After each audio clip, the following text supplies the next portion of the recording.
Alright, this one.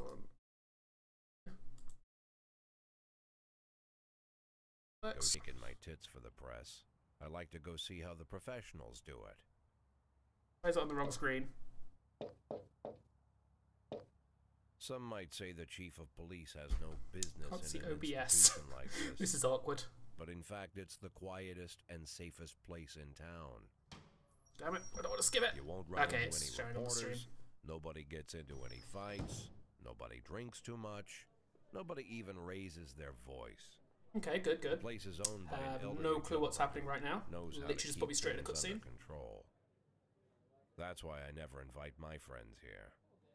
I wanted to make an exception for my 60th birthday, but most of my colleagues are young enough to be my sons, and they'd rather just hire prostitutes. Ugh, Why stare at some nowadays. boobs when you can take the whole package for yourself? But there's none of that in our club. Even looking too long is considered indecent. You can get an occasional glimpse, like by accident. The rest of the time you just pretend that you're immersed in conversation, or just come by for a drink. Doesn't mean these gentlemen wouldn't want their bald heads smothered in tits. It's just that nobody says it out loud. My younger colleagues might call it hypocrisy, but I call it the good old-fashioned manners. Good manners and leave the rest unsaid. She agrees to unbutton her blouse, and we agree not to pay too much attention. The girls are on a quiet prowl, too. They're looking for a way out of their cramped rooms. Maybe make friends with some wealthy patron with a pacemaker and dentures. Everybody wants something. But we have to control ourselves, or we'll all turn into libertines and prostitutes. Hell, if there weren't any rules, I'd be belching and farting, jumping up on the table, arms held high, yelling, "Shake it, baby!"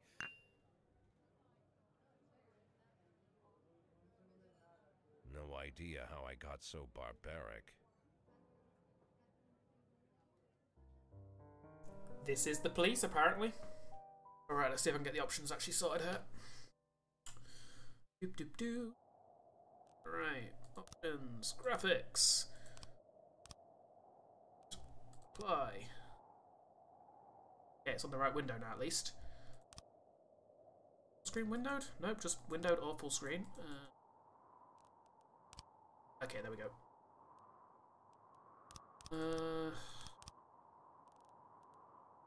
I actually have to quickly restart here because I've not got. I think it's locked on my other monitor for some reason. Bear with me, technical issues. Totally professional. Usually, before I go shaking my tits for the press, I like to go see. Don't need to see that again. Options, graphics. Not need 2560. 920 by 1080, that'll do me. Apply. And we're good. We're gold. Hopefully I'm in a good position up there. In fact, I might just... let's do. Boop, I'm down here now. Keep an eye on it. Change it if I need to. But that looks good. Cutscenes. I think this volume is good. It's quite... See if that is good. It'll be alright. Others... We're good. Alright, story. Played a little bit of this previously. It's a very fun little game. I've been looking for a reason to kind of play into it. Mayor Rogers, sex maniac? Question mark. Mark War 2 to be shown in Freeburg the day before the worldwide premiere by the mayor's personal request, and City Hall confirms rumours of Jack Boyd's resignation. I believe that's us. I think Jack Boyd is our protagonist here. Starting his car there. Well, there was loads of dust on my screen there, but I think it's just all the like, when I was a kid, star-like particle my father effects. sometimes told me at bedtime that if I closed my eyes and didn't open them for a long time, all the demons would blow away. Yesterday I turned 60, but I still take his advice. Not because I'm sentimental or want to keep the memory of my father alive. I just can't think of a better solution. To get away from all the demons that haunt Freeburg, I'd need to wear a blindfold 24/7. Plus, it's a good idea to act blind when talking to reporters. At least that's what my colleagues say. They're afraid of press conferences. But for me, it's more like a confessional. No matter what lies you tell, you're privately thinking the honest answers. It helps me remember who I am. The fact that I'll be reading all about it in the papers tomorrow is a small price to pay. Call it penance for the preacher.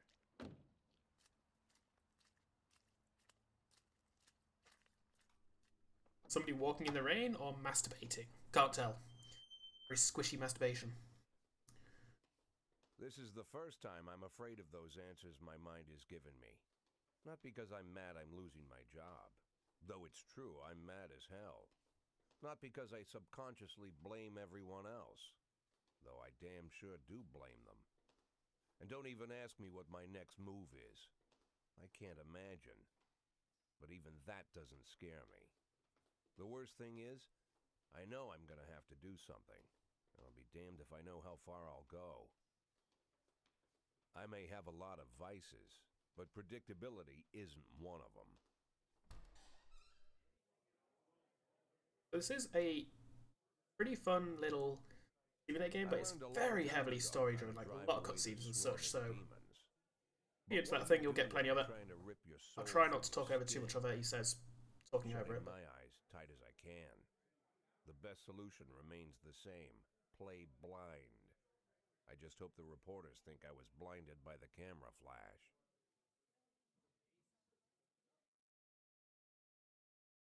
Okay then. Good morning. Yesterday, the mayor's office officially announced your resignation. Did this come as a surprise, or did you know about it in advance?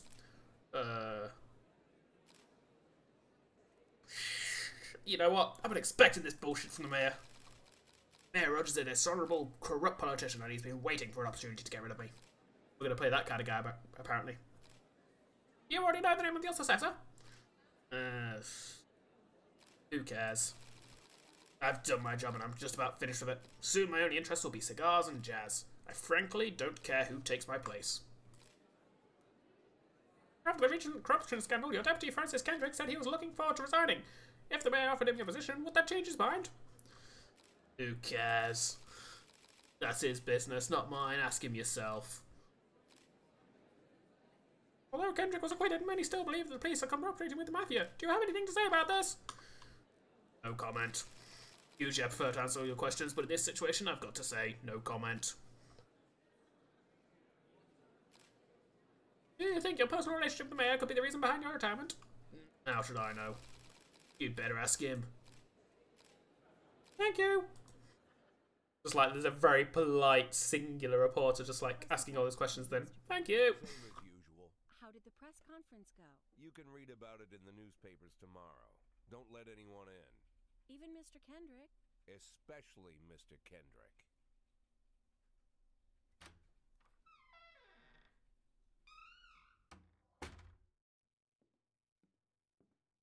This is a fairly large cutscene sector here, just basically get us into the game, but one of the biggest ones, at least that I've come across in it. Admittedly, I'm not that far in. The pills there? Totally fine. Totally paracetamol, don't worry about it. Don't ask questions. It's fine.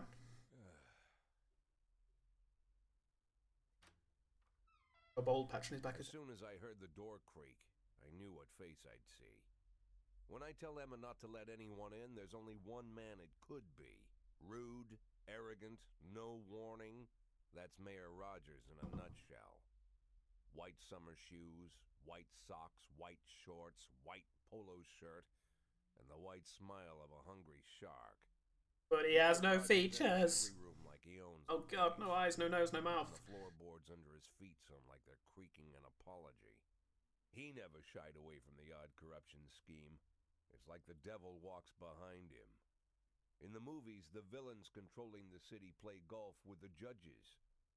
Rogers plays tennis with them instead. That's about the only difference. Jack, I was hoping to catch you after the press conference. You ran away so quick. But he even has the supervillain voice acting. There's no smoking at City Hall. No reason for me to hang around. Well, this morning I signed a ban on smoking in all public buildings. Soon you won't be able to smoke here either. Soon enough, I won't be here at all. That's what I wanted to talk to you about. The people of this city like you, Jack. The police chief of all people. Don't betray that, Jack. Don't get wrapped up in any schemes. Sit nice and quiet for the next 180 days, and you'll be remembered as a hero. That's the only thing that you still have left. But I like schemes. Then how am I supposed to scrape together a retirement fund? You had a million chances to secure a luxury pension, one that even I would have envied, although I've never set aside any money for myself. I'm not planning to retire anytime soon.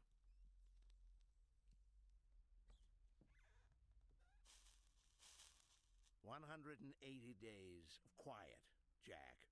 That's all I need. I don't have any problems with you, and you won't have any problems with me. I have a new assistant, Troy Starr. If you have something to tell me, call him. But try not to bother him. He's a busy man." I'll do my best.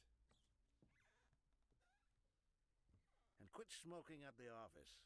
One of my friends will be using it soon."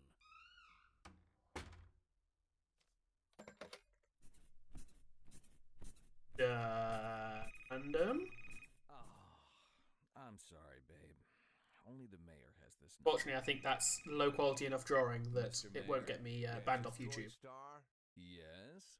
Go fuck yourself, Troy Starr. I don't think it's him fucking him right now. Kinda looks like it's another person fucking him. Although, admittedly, with that art style, who can tell?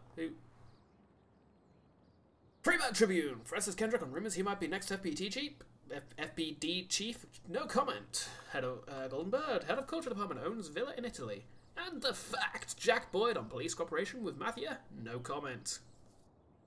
Alright. Heading to work, and I think we actually have a day that we can play through now. It's the bread and butter of the game. Cops don't use the police station. Or more cutscenes, one or the other. There's some kind of stigma against sitting shoulder to shoulder with your partners. Everybody just takes snacks from the machines or grabs a meal and hammers it down in the corner like a vulture on a corpse. The main thing? Don't look into anyone's eyes. Could be construed as an invitation to sit together.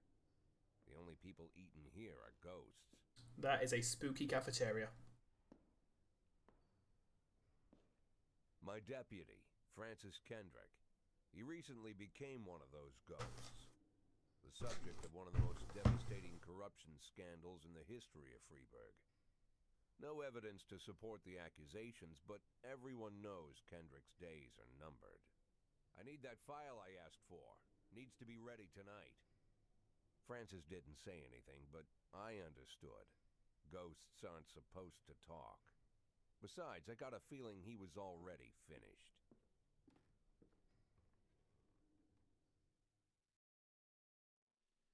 Alright.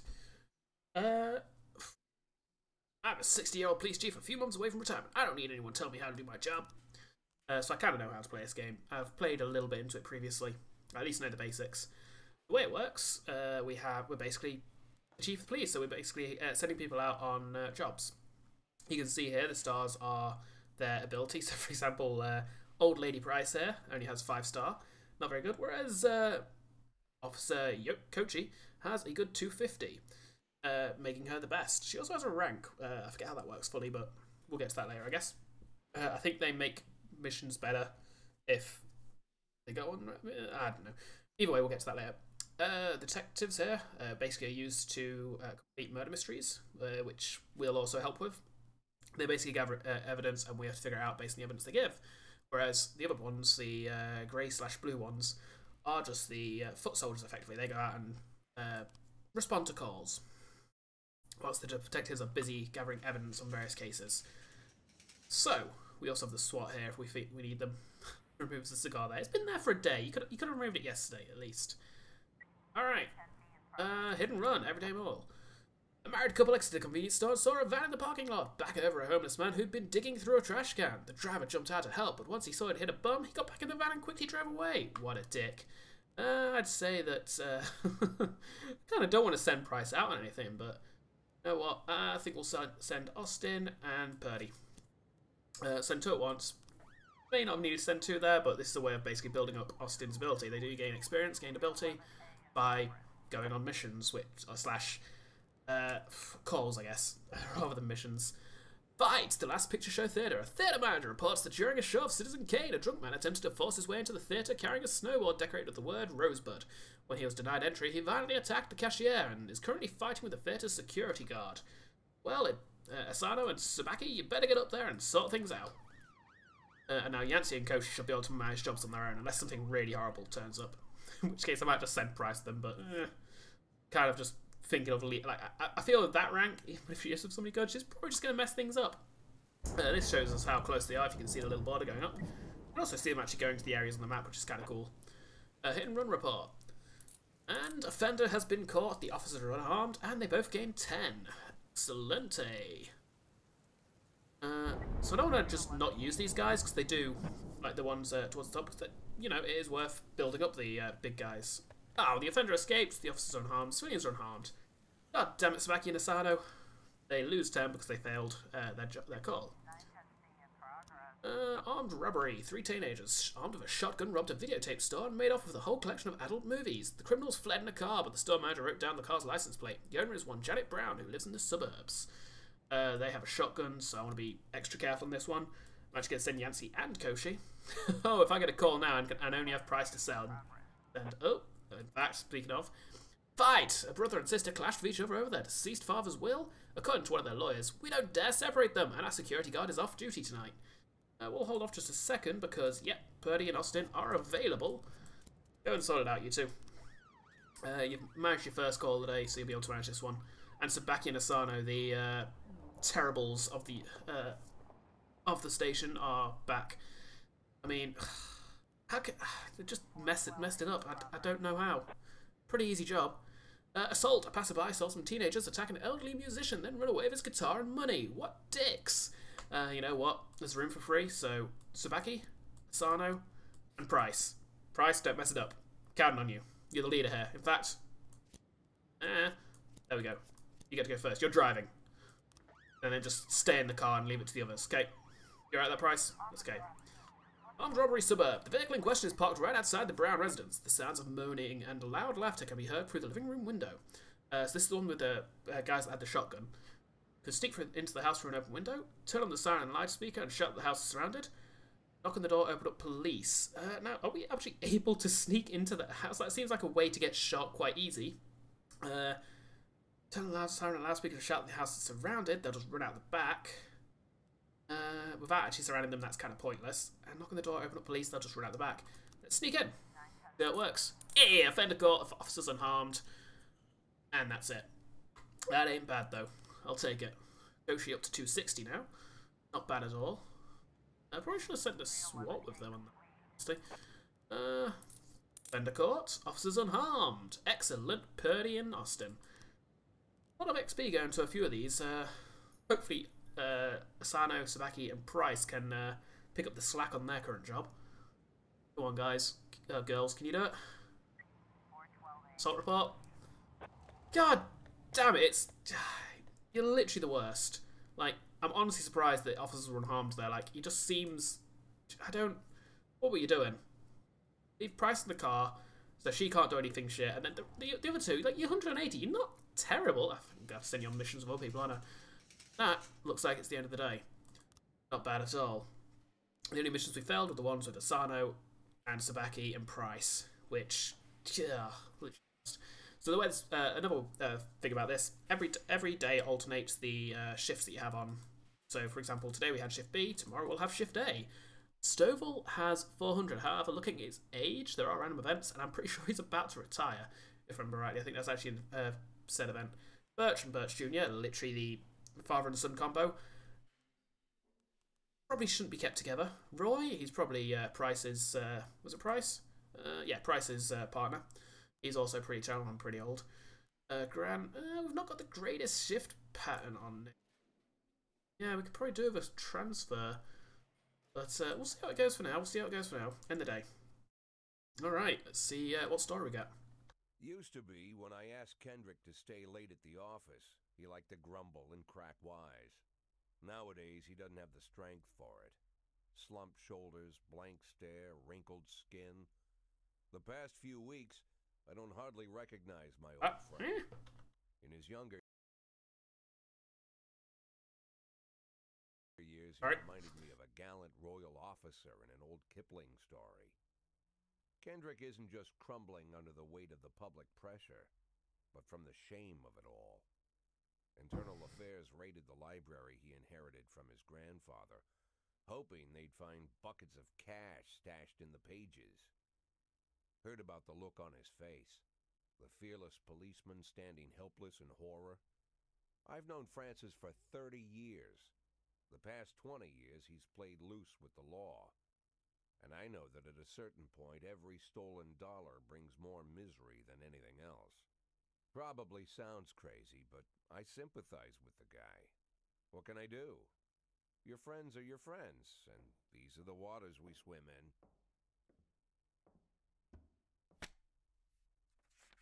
Called all of the people on that list today.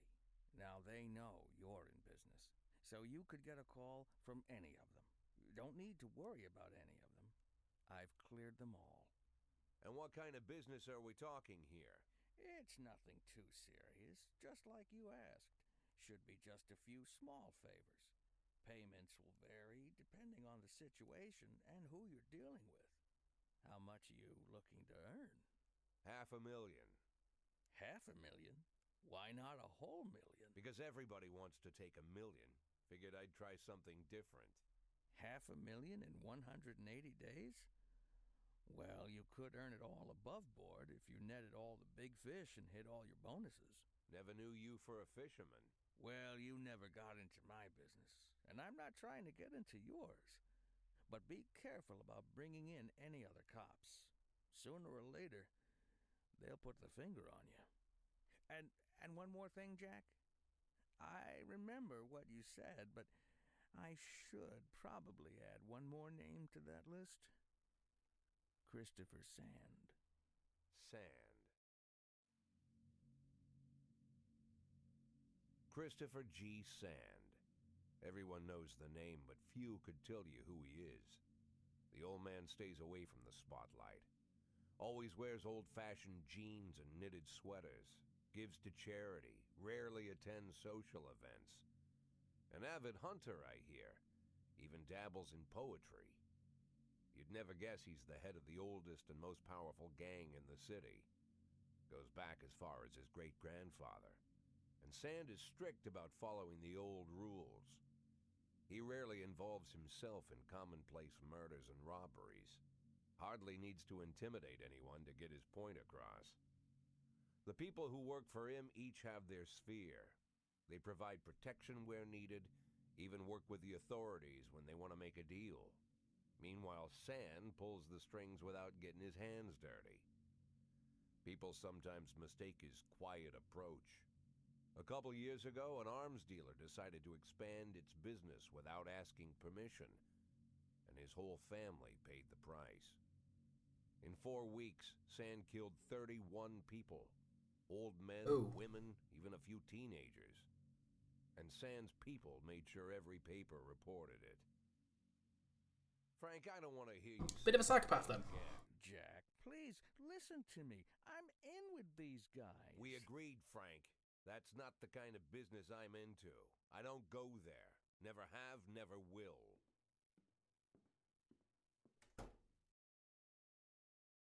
Okay, then. Day 3. Golden Bird, Francis Kendrick announces retirement date. Freeburg Tribune, construction of Cinema Museum postponed again. Oh, god damn, that museum's never going to be built at this rate. The Fact, legendary singer Gennaro Crespo comes to Freeburg. I love that guy. Who's that guy again?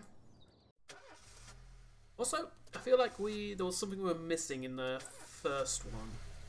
On the first day. Or second day even, I guess it was. Oh, Birch didn't come into work today? Why?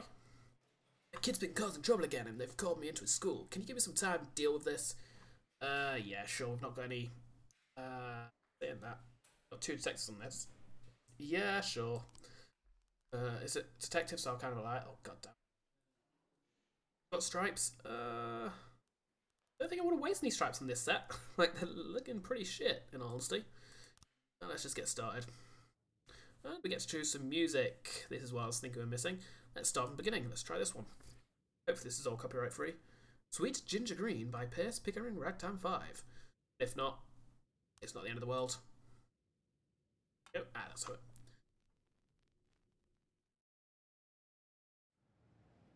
Alright.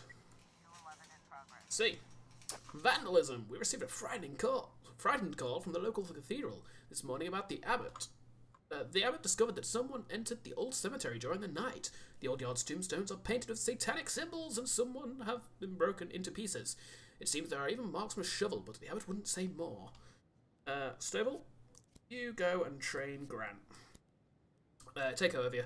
There's no way you can mess it up if you're there, right? Station 2, what's that about? Yeah. Oh, it's because I have slots open, I guess. I need to fill them right now? Like, not a terrible professionalism. Could also grab another detective for the B shift. However, right now that's not a big issue. Oh, sorry, A shift even. Jonathan Fall wouldn't be like. I feel like we just need some professionalism on day. Like, there's not a very high set on this. Not very high ranks on this one. What's this about? Station. That's all that. Okay. We're fine. We're fine. I'm pretty sure that's just telling us that we could hire a detective. Like, we don't need to worry about that yet. Vandalism! Businessman Harley Jones, looking out of his window, saw 2 teenagers scratching offensive slogans on his new car. How wooed. Vandal and Samadhi. Take Birch Jr. and go sort it out.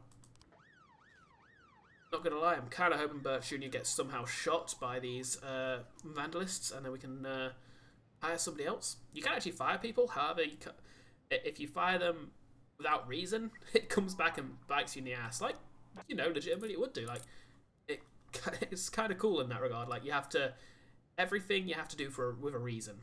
Like, there's tactics and strategies and stuff you need to bear in mind as you play it. Suspicious individual at Eddie's Burgers. A waitress named Myla reports that she just served a chicken Eddie and Diet Coke to a dangerous criminal who she'd seen on television just this morning. The culprit is sitting at the window eating a burger. Robbins, get over there with Roy. Figure it out. And now we literally have nobody. This is awkward. And offender was caught, officers unharmed. Excelente, Birch Jr. gets a little bit of XP. Come on, Grant and Stovall, you need to get back to base. If we get a call now, we have nobody to send out. Because Beany is an idiot and didn't plan ahead for this. Then again, nobody's calling in, because Beany is a genius and knew this was going to be the case. Oh, the waitress had mistaken retired officer Frank Nero for the fugitive in question. Okay. Anything? Ooh. Sam Sorkin King Louis nightclub. Mr. Boy, my bouncer stuffed himself with Mexican food again, and now he can't get off the can. Meantime, the line outside the club is stretching around the block. We need someone outside who can tell the cool guys from the punks. Well, you know what? That just sounds like the perfect job for... You know what? That sounds like the perfect job for Birch Jr. Let's send him right your way. Totally professional, don't worry about it. It'll be fine. Getting to be fairly late in the day. Lost my mouse, there we are. Anything? Nothing? I mean, I'm kind of glad, I guess. It means there's no crimes happening. I'll sit back as soon as I put my arms behind my head. Always going to be the case. Drug sales. An anonymous call just came in. A clown carrying balloons at the skating rink is selling crack to teenagers. What? Okay, Vandal, you get over there with Samadhi. Sort it out, okay? You've got this. Report. Sorry, Chief, but I quit. In one night, I pulled in more cash than I earned in a month working at this dump. Mr. Sorkin said he wouldn't mind taking me on. I guess I just wasn't cut out to be a cop. You know what, Birch Jr.? I think we'll survive. Thank you for your help, Mr. Boyd. $4.5 grand. Not bad. Considering we just lost somebody, I'm actually going to immediately replace him. We'll get Frank Woodard. Or Shift A. There we go. Not a bad professionalism, and it's definitely better than the 30 that was Birch Jr. Oops, sorry. Suicide threat: a naked man carrying a canister of gasoline is threatening to set himself on fire unless his favourite chewing gum becomes popular again. I mean, that's just fair, really. Like, I had exactly the same reaction.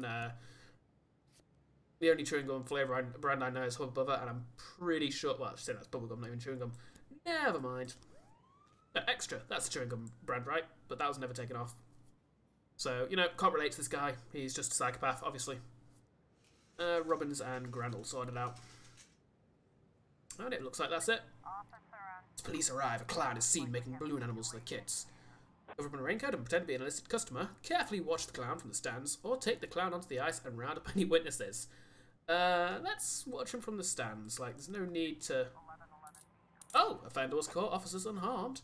Nicely done, Vandal and Samadhi. Espionage pros.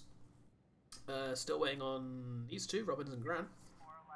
Suicide threat. Offender was caught, officers unharmed. Excellente. That is the day over. We're just waiting for them to get back to... We don't need to do that. We can end the day.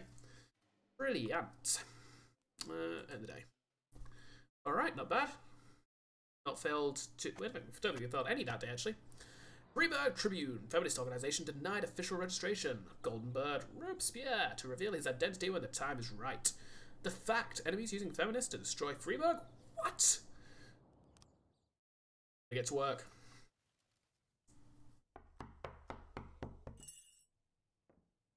Whenever I'm alone at home and there's a knock at the door, I always hope it'll be my wife, Laura. She's always forgetting her keys. Hello, my name is Steve, and you're Jack Boyd, is that right? To get to my front door, My the reaction boys walked for about definite. a mile from the local bus stop, jumping over mud puddles and skirting a couple of landfills. Laura doesn't go in for religion either, but according to her, these brave lunatics with their fake smiles deserve at least a minute of attention. She patiently listens to them, asks them questions, regales them with pastries, and never once dropping a hint of condescension. When I watch her do it, I've got to admit it gets me. I'd have hugged those boys, sat with them on the porch and lit up a cigar. But a month after Laura left, all I could do was quietly ask them not to bother me. Today I'm a little rougher still. Shut the door on his nose this time. Another couple weeks at this rate and I'll be greeting anyone who comes close with my service pistol pointed towards the sky, ready to fire my warning shots. That just seems fair, to be honest. In my life, even the basic stuff never goes like it's supposed to. Normally, when a wife is going to leave home, she'll make a scene, or at least sit everyone down for a serious conversation. But Laura just disappeared. The children in the stories always stand on the side of the mother, but all three of our sons supported me. The in-laws always blame the husband for making their daughter unhappy. But now Sally, Laura's mother, well, we sort of have a pact. The fellow Laura ran off with is young enough to be her son. I hear he's 30 years old. Of all the possible information a man can know about his wife's lover, I get hit with that. Fortunately, Laura's mother doesn't like the way it sounds either. Sally figures this guy just thought he'd have some fun with a mature woman, but he'll be back chasing college girls before the year is out. So we have an agreement. Sally's gonna track down Laura and try to reason with her, and we'll arrange a meeting. Meanwhile, I'm supposed to not do anything stupid, which of course means anything at all. It's a crazy situation. I'm the police chief, and the person I'm trusting to find my wife is an old woman armed with a phone book. But I can't afford to lose Sally as an ally. So for the moment, I had to swallow my pride.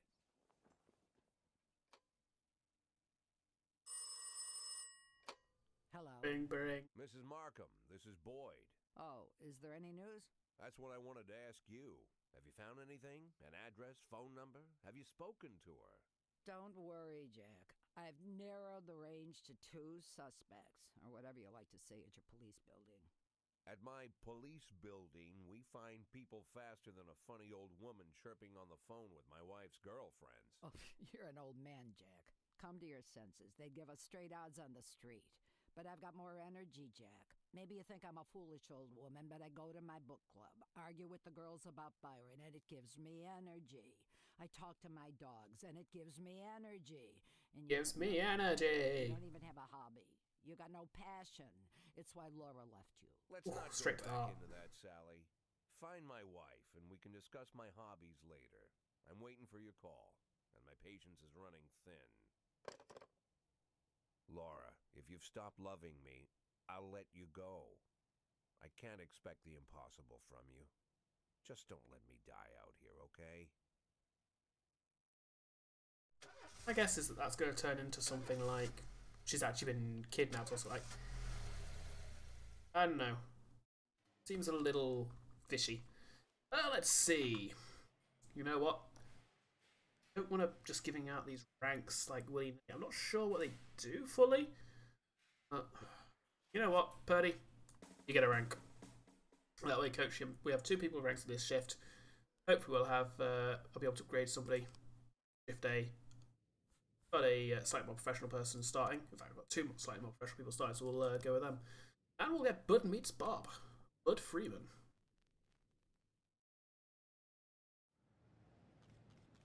Getting your music? Doesn't actually seem to play the music. Like, that's why. Didn't even notice it the last day. Like, I put the music on and just be blanked on it. Ooh. That's a little loud, actually. Let's try 10%, I think. Boop. Destruction of property. City Hall parking lot. A member of the city's cleaning crew saw an elderly man approaching some expensive cars in the parking lot, carrying a long iron rod. The whole street could hear him shouting, "Bastards! Thieves! Bloodsuckers!" Alright. Old man, or elderly man, so Austin, you go there with Spacky. Should be able to figure it out between the 2 of you. I can't imagine it'd be that hard a job. And this is our first investigation. Homicide. Black activist Ronnie Moore was found shot outside his home. Mole, you're leading this. Debrito, back her up. Armstrong, you're on call for anything else that might turn up. Fire all black cops. What? A racist gang has recently made some trouble in the city.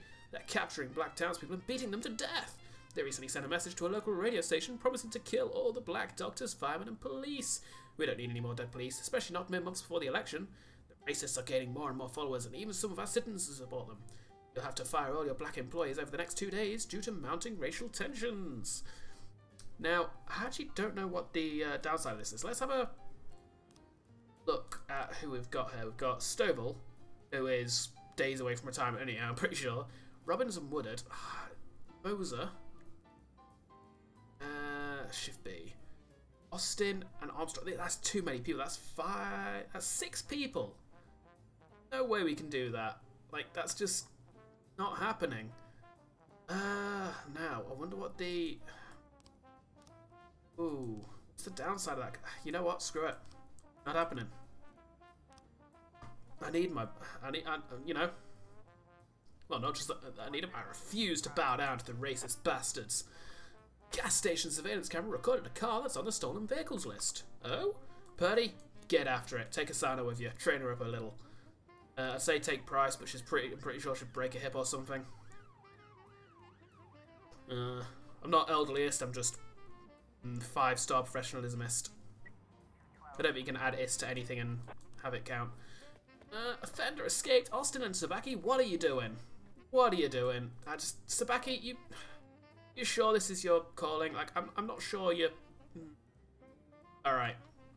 So, what we have, the clues. Eric Graham was a drunk witness. They drove in by a sedan and they shot like a machine gun. I didn't see much. Mr. Clayton, I only heard a few muffled shots. Lawrence Carr, he got what he deserved. He's been causing trouble for a long time, and recently there's been lots of cursing and carry on. 1 second. Boop. Sorry. Ms. Cobb. Stacy Cobb, a witness. I don't remember the car, and the neighborhood was quiet. I'd never heard any shots. Mr. Carpenter. The police these days don't do nothing. I understand myself. I went to buy some medicine and was nearly hit by some idiot's car. Okay. So we can't actually do anything yet. We have to basically let our detectives uncover frames, and then once we get the frames, we'll be throwing them in here to reveal the order of the crime. However, as we have nothing, we can't do anything there, so let's move on. Move on with our lives. Let it be. Suspicious individual. Corey Ramsey, mother of several children, has expressed her concerns about a suspicious man wearing bifocals seated on a bench beside a playground. He's been watching the children for over an hour and has taken several photographs of them. That does not sound good. Koshi, go deal with it. Don't think we need two of you here. Carjacking suburb. The driver is nowhere to be seen. What do we want to do? Wait a safe distance to driver to appear, search the car, or interview any potential eyewitnesses? Let's just wait at a safe distance. Like, if we start messing with either of these, there's a chance they'll see us and just run.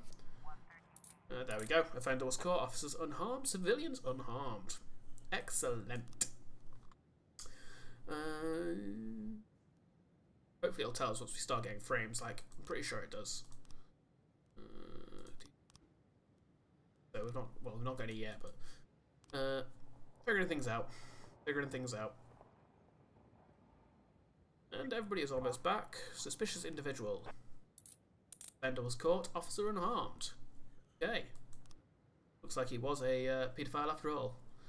And we have a request. Mr. Boyd, I'm opening Freebird's first martial arts club, and for my first exhibit, I want to hold a sparring match where one of my students takes on your toughest cop. After the fight, I'll teach your man a few tricks, something that'll help him out in the streets. That sounds good for Austin. Austin, go there, get the job done. You know what to do. Right, everybody coming in? Any calls? Sat here, kind of bored, not gonna lie. Yep, homicide. From Detective Mole, we've got 3 new frames. Okay. Let's just open the investigation and have a look at these. So, we've got muffled shots. Kind of suggests, like, they shot like a machine gun. I didn't see much. It's not a machine gun, however, a slightly... We heard a few muffled shots. Like, machine gun ain't gonna make muffled shots. Like, that is gonna be the case. Somebody said, he goes, I remember the car in the neighborhood was quiet. I never heard any shots. Yeah, so it's definitely the silencer. That's right. These days don't do nothing. I almost died myself. Went to buy some medicine. Was nearly hit by some idiot's car. So I'm gonna guess that it was this. Suspect is Travis Horseman, a known racist who already has several previous convictions. Excellent. Those two managed it. Port Warehouse. Traffic works at the port as a loader. Have sent 2 officers and the investigator. You know what, Purdy? Get over there. Take... What time is it? It's 6:23, so we're still going to have a few jobs. Let's... Oh god, I dread to say this, but take Sabaki with you. No. Take Zano. Sabaki's had more failed missions at this point, and the same professionalism. See if that works out. Kevin's Throat Bar. A bartender reports that a couple of dancers started fighting over tips and a catfight broke out right on stage. Koshi, get over there. Oh, at this time of day? You know what? Take Sabaki and Yancy with you. Let's see if we can get Sabaki another 10 professionals. Let's see if we can have her actually do a job properly. Let's see if we can finally get her to complete a mission. Austin managed to make it. Oh, god damn. Bartender reported that a fight has broken out between a patron and the bar's bouncer. The man, apparently drunk, had climbed onto the stage while a local singer was performing and tried to sing a duet with her. Well, this is awkward. Because we currently have absolutely nobody available. Yep, there is nobody available. You know what? Bryce, it's all on you.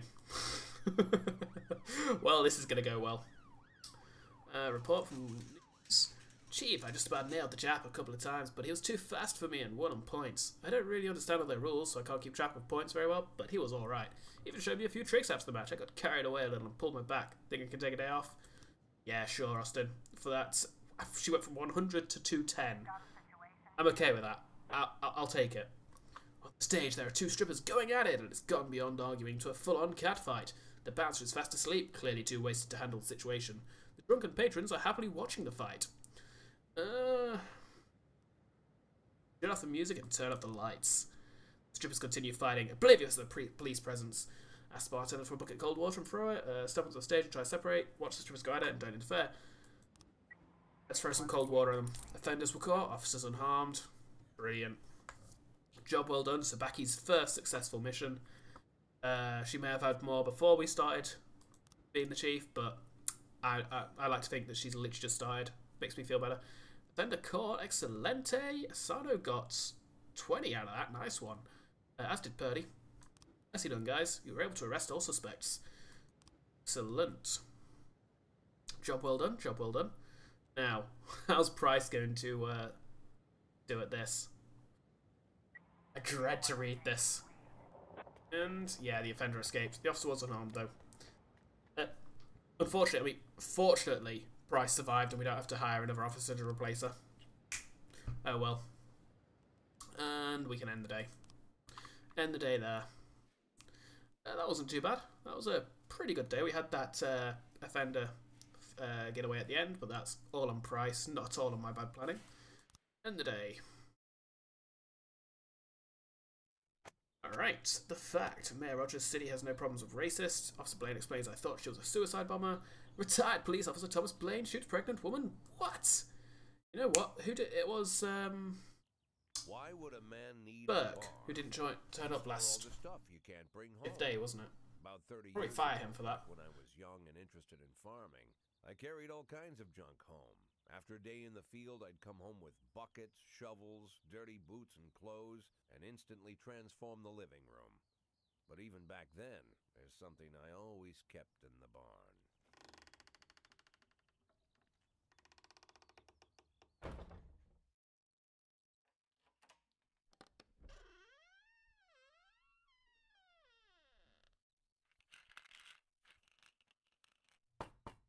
I stopped keeping my pills inside the house because every time I was about to take a triple, someone would knock on my bedroom door.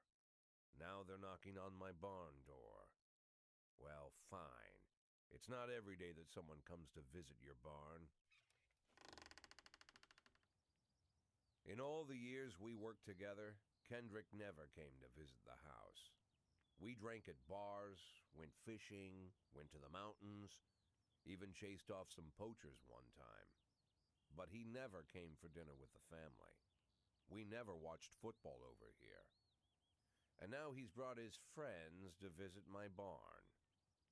I always try to look unsurprised, like it's an everyday thing to get visitors at the old barn, especially guests with their own personal bodyguards.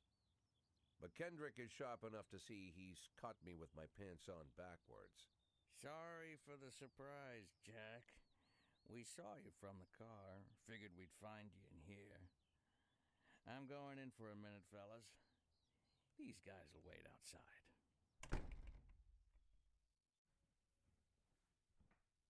Okay. How long you been dating the lover boys?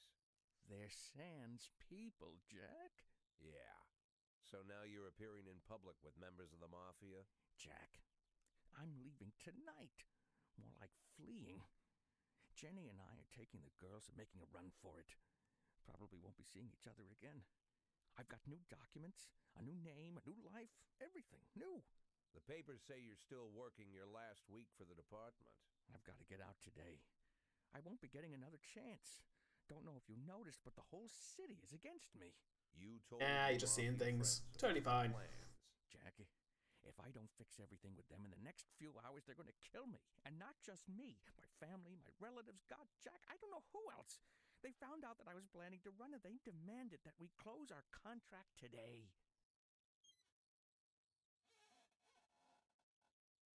Your These sound effects are contract things I keep thinking are happening in my own house. Not gonna lie. Talk now. Maybe you should call in the lawyers to straighten all this out. Now is not the time, Jack, please. I have a commitment to them until the end of the year. They need an inside line at police headquarters. I can't just give them back the money. That's not how the Mafia works. If I can't find someone I can trust tonight, I'm dead. You know me, Jack. I wouldn't ask you if I wasn't afraid they'd cut my daughters to pieces before sunrise. He's the damn fool who puts his daughters in the crosshairs in the first place. Anyone in my place would have dressed him down good. But I didn't want to pile it on. Fate's already got this guy's soul in the grinder. Alright. You know, if it was just him, I think I might refuse, but the fact that it is his family as well, we've got to agree to help, Give right? him my phone number and tell him it's done. Don't call me. Don't come to work today. I don't want to see or hear from you again. Time for you to go. Jack, Get the fuck out of my nice cozy barn, Frank. Yeah, get out.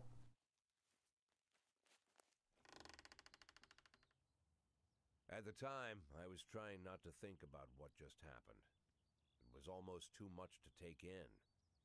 I'm probably the most popular police chief in the history of the city, and I have to admit, I've thought about that more than once, sometimes with a little pride even. That's fair. In one of the features they wrote about me in the papers, they said it pretty plain. He catches the criminals. Believe me, high praise like that is unheard of in Freeburg, especially for a cop. And here I am, the person who catches criminals, and I've agreed to help the mafia, or I'll come home to a bag stuffed with my kids' body parts.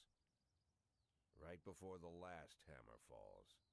Yeah, we're smart. We can totally find a way around this. Criminals, Totally alright, doable. a mafia bitch. And all for the sake of a greedy, corrupt cop who should have fled the country years ago. That sound right to you? See ya. And this heat.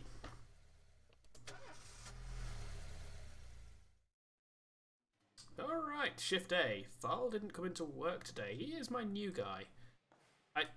This is literally your first day. They're offering free admittance to all the museums in the city. I'm a big fan of art. Can I have the day off?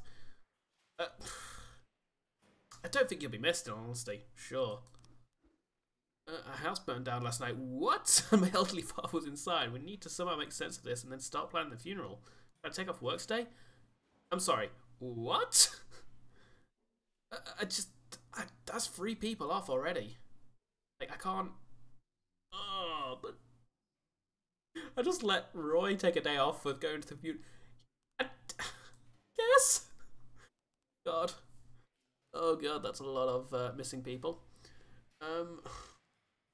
Back. You know what? Bendal. Get around. Oh, it's 50 straight professionalism. That's what it does. Start the day. Oh god. This is an awkward situation to be in. We never got to listen to this one because I'm an idiot and didn't turn the music on. Boop. Let's throw it on.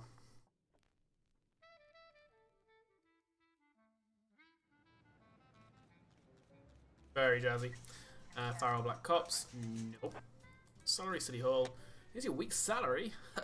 All the hopes we don't disappoint. 1,200 for a salary, especially police chief. That's got to be terrible, right? Like, I must be making more than that in my terrible job. Jesus. So I'm not. The reason I say might be whatever, it's the pound to dollar conversion. Also the week's salary, like I'm used to being paid monthly. Eddie's Burgers. Every morning there's a dirty, piss-soaked bum sleeping at the cafe. The man refuses to go away and growls at anyone who approaches, scaring all the customers. Grant, get over there. Take somebody with you. The 2 of you should be able to manage this between you. What's this? City Hall? Job slot officer. Request an expansion of your staff officer roles. SWAT upgrade. Request a raise. Job slot detective. Okay. See if we can resend that. I think that's the time, like, we can only send so many, like, you can send so many sets of requests. Like, I could have filled in all of those, but you can only get, it's an all or nothing situation, and Birch, I need to fire him. Oh, I don't want to fire anybody today. Oh.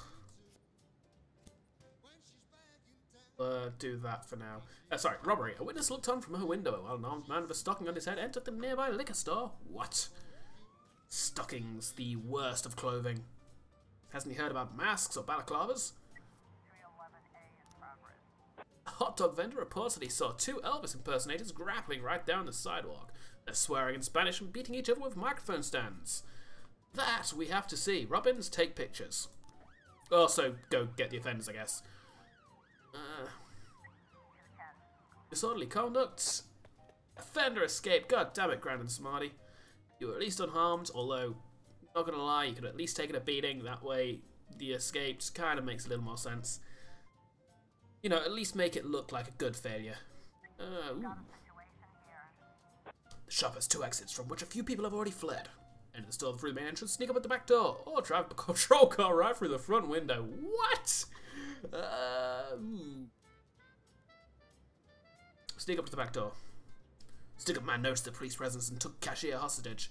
He's holding a gun to the hostage's head, shouting, "Back off or I'll blow his goddamn face off." Meanwhile, the cashier is liang in unknown language. Master, your face trouble.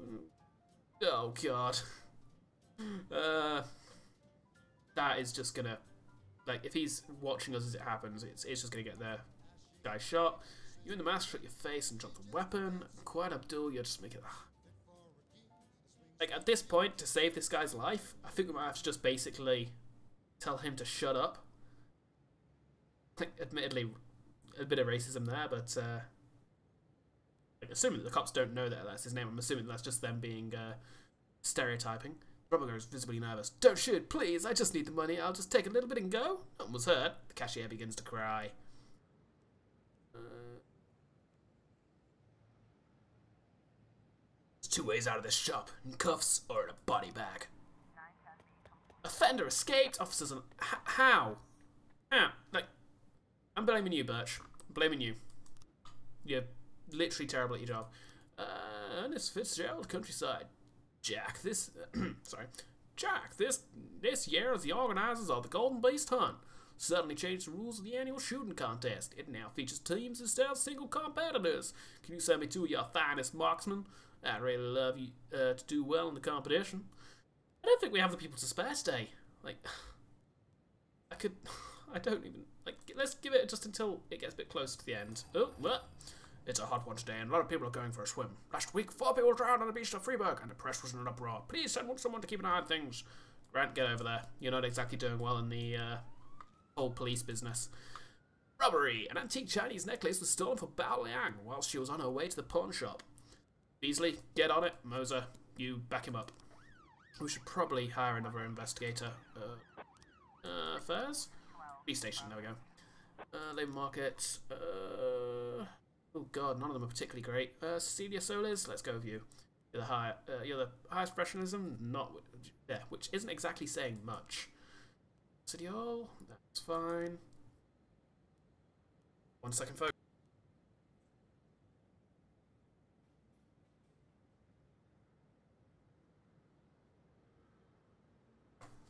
Sorry about that. Mix of hot weather and hay fever. Structured property. At a gallery exhibition entitled Sex Operation, a gang of young people in ski masks forced their way in and began smashing the exhibits, shouting, "We don't need this shit in our city." Vandal, get over there.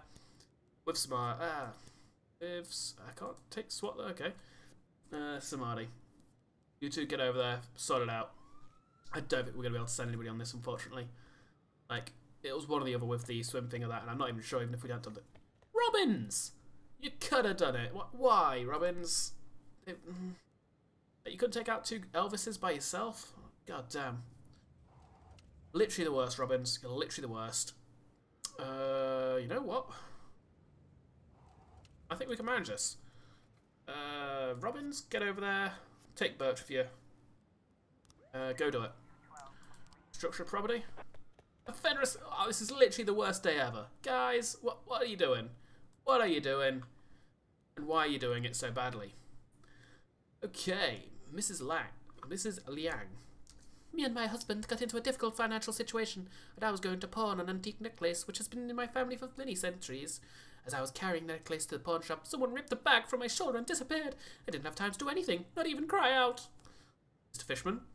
The offender was on a motorcycle. He drove down the road, grabbed the bag, and then escaped. I tried to race after him, but I didn't even have time to see if it was a man or a woman. Ms. Olivares. I couldn't see his face, but he was dressed in a jacket, like those other bikers who hang around in the street corners.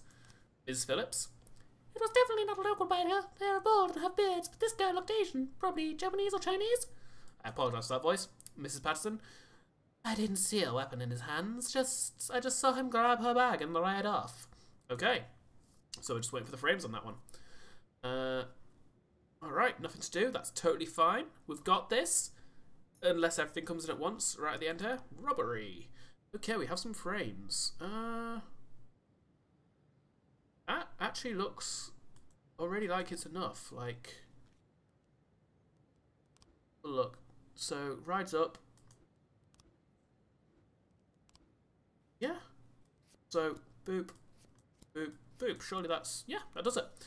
Wan Yin Lin, a Chinese immigrant, recently expelled from the university. Okay, so we actually have... we have to go get him now. Officers, you take with you... Stovall and Smarty, you fucked up your last mission together, so... Well, sorry, not Stovall. Vandal and Smarty fucked up last mission together, so we'll send Stovall with Smarty instead. Get Smarty that nice 20 professionalism. What's this? Vandalism. A guard went out for a smoke and saw a teenager writing obscenities on the wall of the building. I chased the brat up a tree. You can take it from here. Okay, this should be an easy one, right? Vandal, you got this? You got the guard to back you up, so you should be able to manage this. I think you got it. Don't think... I've got a bad feeling about it, actually. It's... We did it, Boyd! We won! That Ernest really knows a lot about shooting, even taught us a thing or two. He invited us out hunting to... this isn't the cowboy guy, this is these guys. He invited us out hunting to celebrate the victory, so we'll be taking a day off. We deserve it. Birch literally just had a day off. It's the end of the day, like, it's almost 8 o'clock. Guys, I don't... no, okay, you just gone. Yeah, we're a team of 4, I think, right now? Out of 16. Sorry, out of 8. So, yeah, down to 50%. It's fine. It's fine. We can do this, guys. We've got this. Robbery report. Offender was caught. Excelente. 130 professionalism for Smarty. Not bad. And for these guys, an extra 100 for the lead investigator. Nice. I should start having other people be the lead investigators on these rather than the max guy. Although, topping up the max guys isn't a bad tactic. Although, obviously, if they go down, then you're left with the low professionalism. Is it? There's goods and bads. You gotta balance it. And thanks to the guard helping him, Vandal was able to catch that vandalizer. The little child. Looks like tomorrow's going to be a long day. More like the first of a lot of long days. Just too much going on. Okay. In that case, I could always tell some people to come in tomorrow. We could tell... Robbins, order to work tomorrow. You know what? Grant, you two. We need to get your professionalism a bit. Get you some training. Tomorrow's a training day for you. Day 6. The Golden Bird. Thomas Blaine, pregnant woman killer, sent to mental hospital. Freeburg Tribune. According to Dr. Eleanor Waterbury, Thomas Blaine has a new form of schizophrenia. And the fact, Mayor Rogers not afraid of the competition. Damn right. Brum brum. Vroom vroom. Mr. Boyd, there was a man here earlier. He left you this. A man? What man? Who let him on this floor? I don't know. I've never seen him before. I asked him his name, but he just ignored me. He was talking on a big telephone, you know, one of those portables. He gave me this envelope and left. Damn. Okay, let's see about this.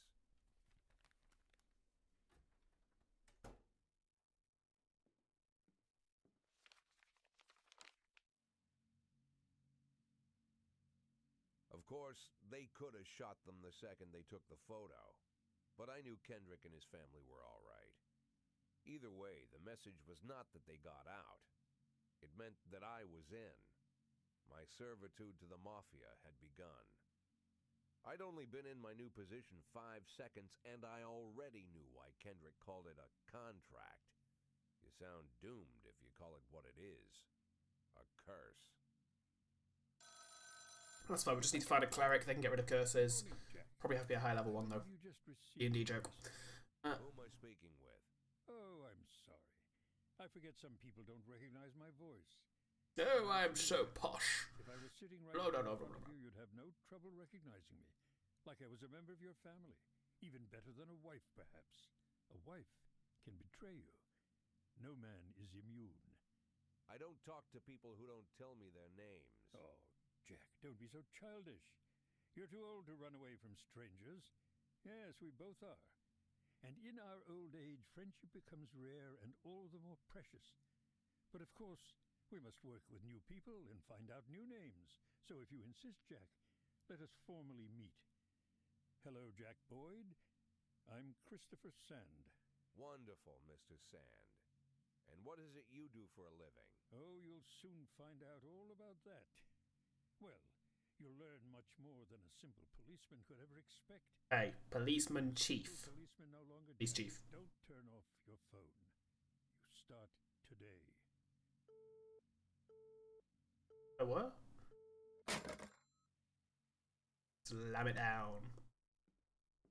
8 in 10. It's been my go-to principle since my first day on the job.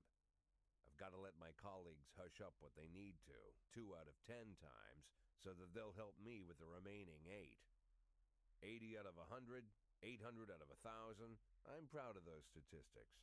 It's not so bad for Freeburg, right? But now I just officially became a mafia whore. I'm supposed to be fearing for my life, for the lives of my wife and children. But the only thing I can think, what's gonna happen to 8 and 10? Don't worry, we can keep it up, Jack. We got this. It's my dog's birthday and I want to spend the day with her at the park. Can you let me off? Just... Again, the professionalism makes me want to say yes, but you know what? No. Don't get to take a day off for your dog's birthday. That's just a... I feel like that's just has to happen. Either way, we're actually going to call a quick break here because I'm desperate for the loot and could also use a refill of my water, considering how hot and warm it is today. So I'll be right back.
Okay, there we go.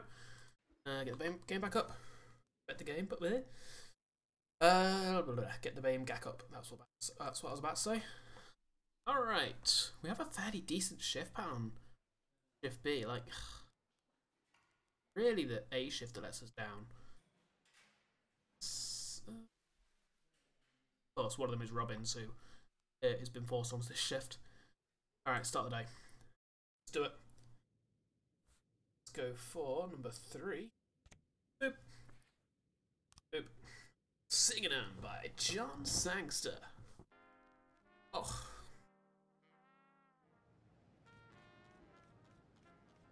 Quan Yin Lin turned out to be a member of a gang known as the Red Masks. He could help you take down the gang if you make him an informant.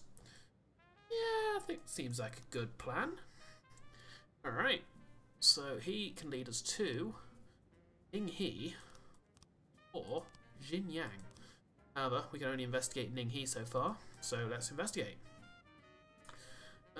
You know what, Mole? We'll put you on this. You're leading it. You're on your own, though. Burrito, Armstrong, you're on hold. You're waiting for anything else that might pop up. Farrell Black Cops. So that was supposed to be done today. You can't keep your promises. We won't keep ours. Yeah. Sorry, but my Black Cops were too important to me. Job slot officer. Now you can hire one more police officer. So they allowed that either way. Yeah, let's get Grizzly McNally. Grizzly McNally. I'm sorry, I only just registered this guy. Oh my god, 400 professionalism? Woo. Won't mind getting Tim Lookett. Shift A. Right, we need a better team on Shift A.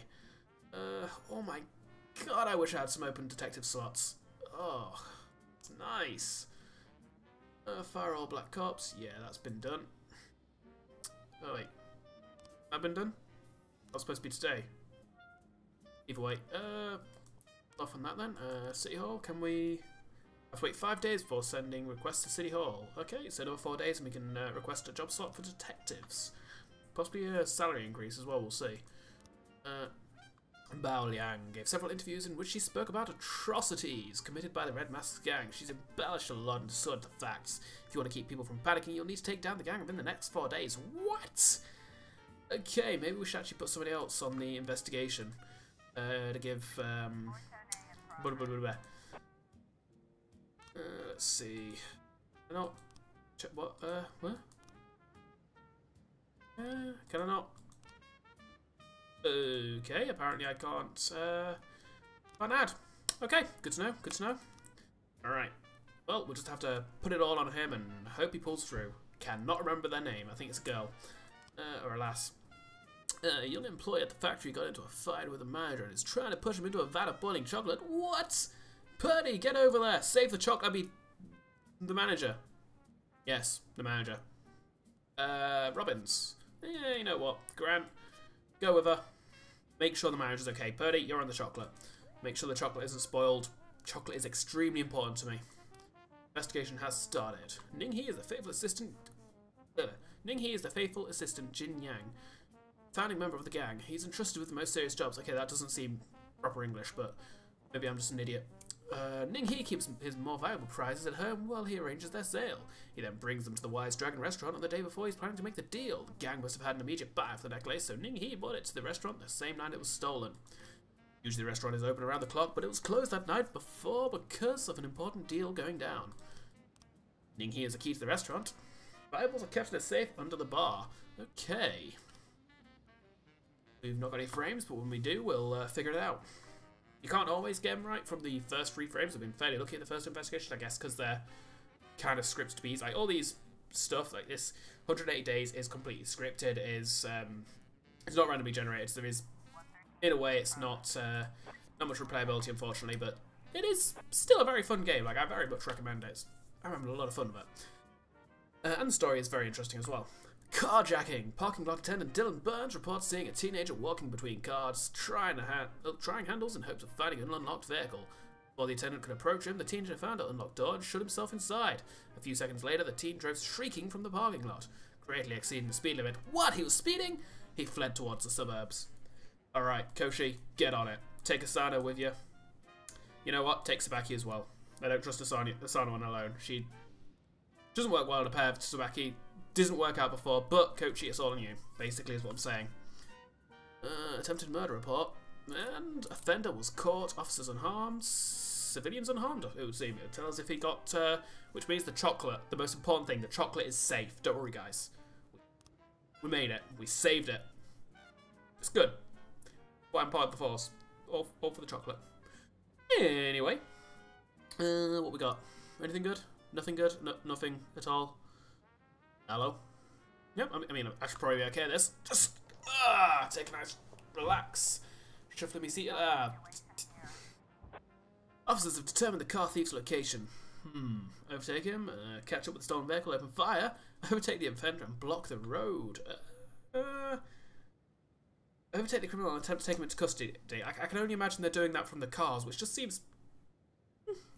let's overtake and block the road. And offender was caught. Officers unharmed. Excellent. Asano Tsubaki, you get that precious, precious professionalism, which you need so bad. Yoshi, you're probably going to be taking those two out of you for the rest of the day, in honesty, I'm not going to lie. You're a good trainer. Hostage situation. A weeping child called in, saying that someone's holding him against his will. They won't let me go outside. They torture me and bully me. I don't think I can keep going. I want to go outside and see Pete. I'm pretty sure. I actually remember this one from a previous play into it. Like, I don't remember many of them, as you can probably tell. However, this one I do remember, and I'm pretty sure we're going to send Price for a very particular... Like, if I'm wrong about this, this is going to seem exceedingly cruel. However, right, then I made the right move. I probably just royally fucked up. But we'll find out. We'll see. We'll see. It's very dark very early. Like, I guess it's... Is it winter? Like, it's only 4:30 there, and like the sun's gone down already. Theft. We received a call from an angry casino patron. He claims that one of the casino girls that was hanging around his table lifted his wallet, which was carrying a couple of $1,000s in cash and several credit cards. Casino security shoved him outside, saying that he was drunk, but the man isn't giving up so easily. Alright. Robbins, we called you in, so you may as well do something. You get over there with Austin. See if you can figure it out between you. Two mid-professionalisms there. Jack, we're dealing with a sorry, this is Christopher Sand. Jack, we're dealing with a moron who refuses to repay his debts. Says that the police will protect him. I think it's time we show him whose side the police are on. Yeah, Grant. No, she's training. I don't like sending out people on these things. I don't want to refuse it. Like, this is the first thing he's asking me to do. I can't. Grant, get over there. Go do the job. Hostage situation. Joseph Lowry's mother wouldn't let him go play until he ate his broccoli. That is why I sent Price on her own. It was a false alarm. Had very few of those, admittedly. I feel like false alarms would be a much more regular thing, unfortunately, with real life situations. Like, I can fully imagine that a lot of people ring the police for complete bullshit reasons. Theft report. Offender was caught. Officers unharmed. Amazing. Good job, Robbins and Austin. Assault with a deadly weapon. At a parking lot exit, a security guard stopped a suspicious-looking van and asked to check the driver's membership card. The female driver reached casually into the glove compartment, then pulled out a gun and opened fire. What? Purdy, get over there. Send Sano and Tsubaki with you. You know what? You're taking Price as well because there's 4 spaces open and she can use the training. Let's do it.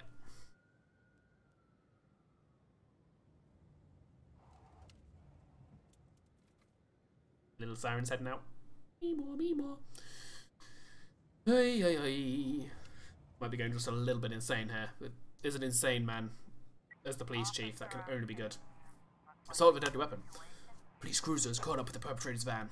Try to run the van off the road, use the bullhorn to order the van to stop, or shoot out the criminal's tyres. Now. Ooh. Try to run the van off the road, use the bullhorn. Ooh. Shooting out the criminal's tyres seems like a way to get a civil. So does. You know what? Surely if you use the bullhorn to order it to stop, they're not going to be able to really shoot behind them. The van takes a sharp turn, crashes through the window of a sex shop. Owen exits the vehicle, grabs the shop attendant and puts a gun to his head for a rubber sex doll at the assailant. Let go of that man right now, or shoot the criminal in the head. Ooh. She kind of seems a bit psychopathic here, and thought, like, the fact that he said she kind of casually took a gun out, aimed at him, the fact that she kind of crashes through a window and just grabs a guy, it's going to his... I think we just have to... I think anything less than shooting her is just going to get the civilian killed. That said, shooting her may cause that as well. I don't think talking to her is the right situation. I'm not sure if that is ludicrous enough to work. You know what? There's an option to throw a rubber sex doll at somebody. I've got to go with it. Ed was caught. Officers unharmed. Civilians unharmed. Yeah, sex doll was the answer. All along I knew it. And per price, you got 15 professionalism. Well done. You got this, girl. You got this. And now I'm back to doing nothing. Because that's just an important part of the end. The nothing part of the game. Well, you're waiting for calls to come in. You're waiting for reports. There's not even any reports there. Everybody's back pretty much. And the song doesn't even last the whole shift. God damn. You can at least put it on loop, game. Receiving stolen property. Ooh, okay. So, open investigation. Let's have a look. What do we got here? Him approaching the bar. Safe. Key. So, we know that he has a key, yeah? That's important. Necklace. Immediate buyer for the necklace. Say brought to the restaurant the same night it was stolen. So it doesn't mention anything about safe, does it? Open around the clock was closed that night.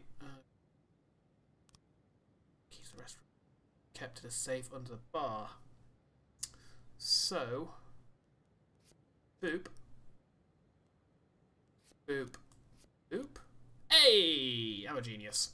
Ning He, Chinese immigrant, hasn't officially worked anywhere for the past 10 years. What? What a lazy bum.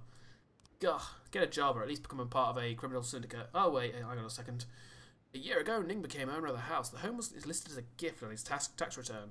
Got to send some officers with her. You know what? Purdy, get over there. And Asano.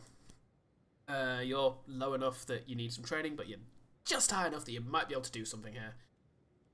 We want SWAT on this one? Don't feel like that's needed. I might regret that one, but we'll proceed like that. See how it works out. I'm gonna lose my lead detective, aren't I, here? Should have sent the SWAT with them.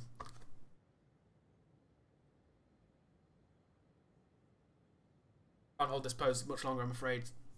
So, yeah, just leaving it, give it up halfway through. They're there. Come on. Fingers crossed. Endicott. And officers unharmed, it would seem. Boom! Sometimes it tells you they're unharmed, sometimes it just expects you to know, I guess. Which is fair, because, you know, they're not dead, they get their professionalism. Be able to arrest all suspects. Excellent, Mole. You did manage that on your own. We need to... arrest bonus 5,000. Excellent. So... we can't investigate her yet, we need these ones. Not make him a... oh, I can't make him a mole here. So, good reward for arresting Ning He. Excellent.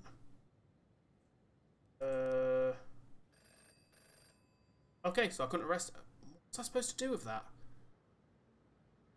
Okay, I'm actually confused as to what I was supposed to do then. Maybe I was supposed to leave him and I could probably make him a mole? I don't know. That seems weird. Either way, I got a 5,000 bonus. It's a pity I couldn't take out the entire gang, but I'm not sure why I couldn't, in honesty. I guess, as I say, maybe you just can't arrest them. You've got to hold off and they'll become a mole if you keep them in custody. Alright, that makes sense, I guess. Okay, so Shift A. Actually got a good team set up for them now, like, over-prepared for them.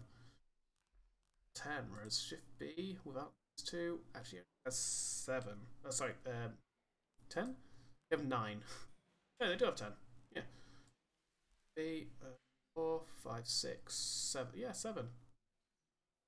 Oh yeah, Shift A is really overpopulated there. Probably do some management on the following day, like switcheroos. I think I may have overfed. Okay. Freeburg Tribune. Investigation into Francis Kendrick could resume. The fact, second tower to be built in Freeburg. No, it's a newspaper. Golden Bird. Racist gangs run wild in city. Go to work.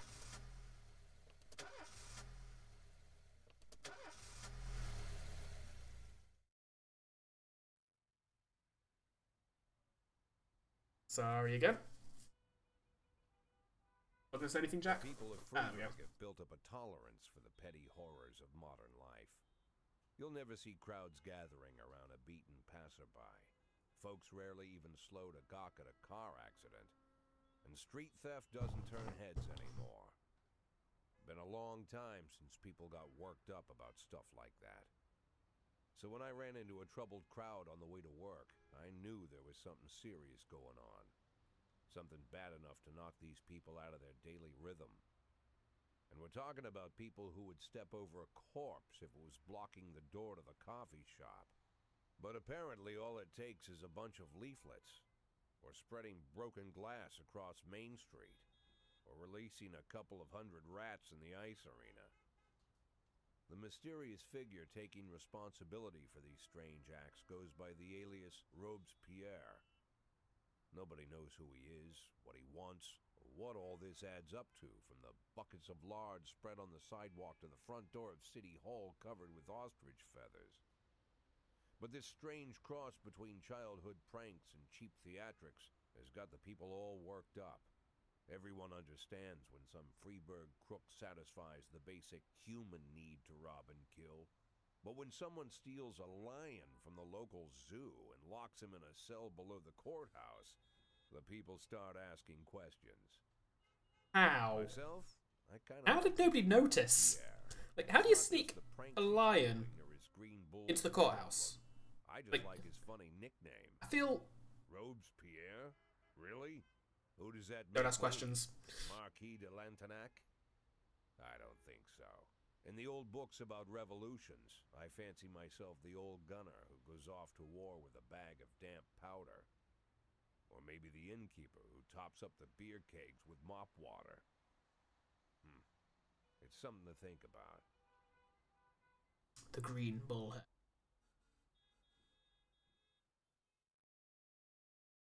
Oh, it looked like something else upside down. I was wrong.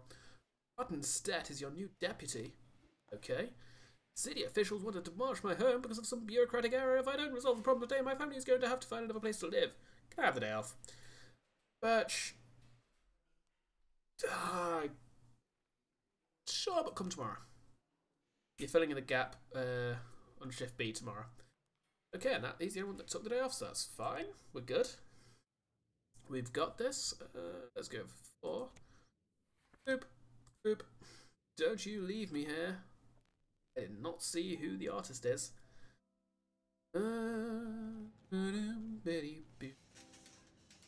Alright, let's get to it. Anything? Nothing? Hey. Yay, crime! A shoe store clerk reports that 2 teenagers found the most expensive sneakers on display, tried them on, and then without paying ran out of the shop wearing the new shoes. What? Okay, we need somebody who's a fast runner for this one. McNally, get on it. There we go. And you take somebody with you to get him some professionalism. Show him how it's done. Stovall, you're still with us, actually. I'm surprised. I thought you retired very early on. Like, maybe it's only a few days to go, but I thought you'd have done that before now. What? So I can kill up to 3 cops. Okay. Matthew will falsify a special investigation. The detective who arrives at the scene will be killed. What? And the Matthew will intimidate members of the committee before the hearing at the prosecutor's office. Okay. Okay. I guess. I might be able to find uses for those later, but for now, we're not going to kill off any policemen. Totally fine. Don't need to do it. Teens are standing around smoking not far from the store, admiring their new shoes. It's time to return those shoes. Try to grab one of the boys. Try to grab one. Yeah! Endicott, officers unharmed. Good job, McNally, and also you, Samadhi. But look at those cool shades and that cool beard. It's all McNally, let's just face it. Attempted murder. A man returned from work earlier than usual and found his young wife in bed with her lover. Lover? Claire, I better know her. The maid called the police when she saw the husband taking a hunting rifle from the wall cabinet. What? Stovall, get down there. Take Grant and Woodard with you. You know what? Take Roy as well. Don't take Roy. He's only going to fuck things up. That's the favour having you, Roy. Even with such a dedicated team, not putting you there. You'll somehow trip, shoot your gun off, and kill Stove Alley. Stove Alley? Stovall. I just know it. City Hall. Today in Freeburg, we're hosting the premiere of Back to the Future. The film's distributors have asked the city for an officer stand at the door and ensure that visitors don't bring their handheld cameras into the theatre. Okay. The premiere. Oh, so I guess this is actually kind of makes sense. It's actually set a little bit in the past. Is that 90s? Or is that? Yeah, it's early 90s, isn't it? Back to the Future. Never seen it myself. Heard very good things about it, but not much of a movie watcher, I'll admit. You know what? Roy, you get on it. That's your job for today, Roy. You get to it. What do we got? Here. What you doing, guys? And offender was caught. Officers unharmed. Civilians unharmed. Excellent work. God, that guy must have been slow. Like, how long did it take them to get there? And, like, there's always the thing that amazes me with the police. Like, you ring them about the attempted murder, and yet they've still got to get there between the time of this person, like, starting the attempted murder and actually killing them. Like, you'd think it'd just be like a minute-long job. Like, bang, you're dead. I'm leaving. But I don't know. I have no clue how it works. A young father deprived of his parental rights tried to pick up his daughter from school. When he wasn't allowed access, he attacked a teacher, knocked her to the ground, and started kicking her. Okay, not cool, dude. Not cool. McNally, show him how not cool it is and how cool you are. Smarty, and Robbins, you join him. Cool crew heading out. Okay, police station. Mr. Boyd, I have a very sensitive issue which our mutual friend Charles Dial said you could help me with. As you may already know, I own the largest music store in Freeburg. Recently, my ex-wife cut off my record collection in a lawsuit. There's a lot of rare records. My ex is very afraid of the police. It always tries to act like a law-abiding citizen. Some of your guys went over there in uniform and told her those records were evidence in an important investigation. She just smiled and gave them whatever they asked for, not even checking into the warrant. Alright, Woodard, Grant, get on it. Oh, I need 3 of you for this. Val as well then, I guess. We're doing that. Grant, we'll send Van Dahl instead. Send Grant off on something with Stovall. Mafia assignment. Jack, we have something going down today at engineering plant at 2209. We wouldn't want any policemen crashing the party. I think $4,000 should be enough for such a request. We get 4,000 if we don't interfere with the crime that pops up at 10 past 10. We'll see. We'll see. 2 out of 8. 2 out of 8. Disorderly conduct. God says that someone got into the exhibition hall, scrawled pictures of penises on the artwork, and hid in the closet. What? Stovall, get down there. Preferably with some paint cleaner. I don't know what that is. There's something that you can, like, clean artwork with, but I don't know how that would work. I'm just babbling at this point. Get down there, show Grant how the job's done. We have literally nobody available. Ulrich Bieber. Ooh, is he a believer? Chief, we helped Ulrich Bieber, and thanks to us, he gave us a Gennaro Crespo album. The master, true. Van Dahl prefers glam, so he was really sad at the bar by the time the shift ended. So Van Dahl just gone. Okay, Woodard and Barlow are back. Brilliant. 3,000 for that, I'll take it. You. See, offender caught, officers unharmed, civilians unharmed. That's how the cool crew do it. Good job, McNally, and also the other 2. Not gonna lie, McNally's first day on the job, he's already my favourite. He is just so goddamn cool looking. All the lights are on when the police arrive. The museum caretaker explains that he only had the job a couple of weeks and he's worried he's going to be fired over this foolishness. The police calm him down and he points out the bathroom stall that the artist locked himself inside. Enter the adjoining stall. Terrified and tearful young man holding a knife insists that he's engaged in some kind of performance art and that no one understands him. He refuses to surrender and is threatening to stab himself. Some more might work. Hey, offender caught, officers unharmed, civilians unharmed. Excellent job, Stovall, and also you, Grant. Well done on the learning. I can only assume it was all Stovall though. Like that professionalism, not great. All right. Anything else? We doing anything else? We done? No, we're not done for the day. So we've just got to get to at least 10 past 10. I think it goes to midnight. I want to guess. All right. Are we anything? Not gonna complain if there's nothing, but I'm at least curious to see what the Mafia are up to. I'll admit, at 10 past 10, like, what is it they're doing here? 10 past 10. There we go. So, theft. We just received a call from the groundskeeper at a machine factory. He spotted 2 offenders stealing aluminium from a factory through a hole in the wall. Ooh. So, I wonder what they're going to do with that. That's the Mafia. What would they do with aluminium? Is that able to manufacture weapons with that? Like, I didn't think it was used in firearms. Then again, I wouldn't know if it was. I'm pretty sure. This is a Mafia thing, so if I'm sending people, I need to send a good team. That said, we don't want to piss Christopher Standoff too much, otherwise, you know, he may come around, cut our balls off, and then kill our sons. You know what? We're gonna let this one pass. Yeah, we totally sent some people. They'll be with you in about, give it an hour or two. Yeah, definitely gonna have somebody down there. Yeah, it'll be McNally and the cool crew. Definitely heading your way. Definitely. Don't worry about it, sir. They are heading to the engineering plant right... Oh, your call got cut off. Sir, couldn't be helped. Well, thank you for doing as we asked. Here's the amount we agreed on. And... Fender escaped. Of course they did, because we didn't actually send anybody down. I mean, we totally sent people down. They just are terrible at the job. Psychological test. City Hall.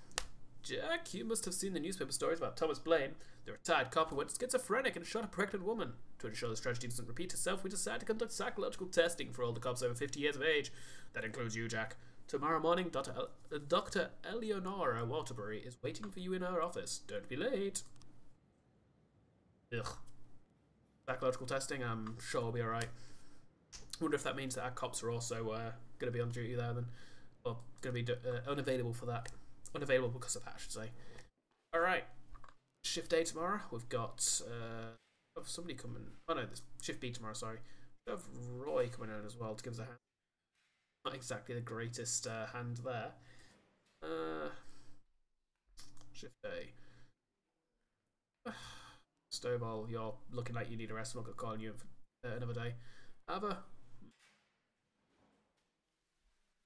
we will call in Samari to work tomorrow. Get a bit of extra training and just beef out the ranks just a little bit, because I'm a little not liking the capacity that we have available to us tomorrow. Freeburg Tribune, Mysterious Robespierre announces political ambitions. The fact 6 new restaurants to appear in the city by year's end. Oh, really? That's pretty damn cool. I mean, I do like restaurants. I do like eating. City Treasury doles out $90,000 for Mayor's birthday. What? Outrageous. Go to work. Time for our psychological evaluation. I'm gonna take a drink while I see the drink. Mr. Boyd, this is a very simple test. I'll show you a card with an abstract image. You just look at them and tell me what you see. Okay, Dr. Eleonora. See? Ooh. Natives beating the drums. What? Flying severed heads. What? I don't see the natives beating the drums.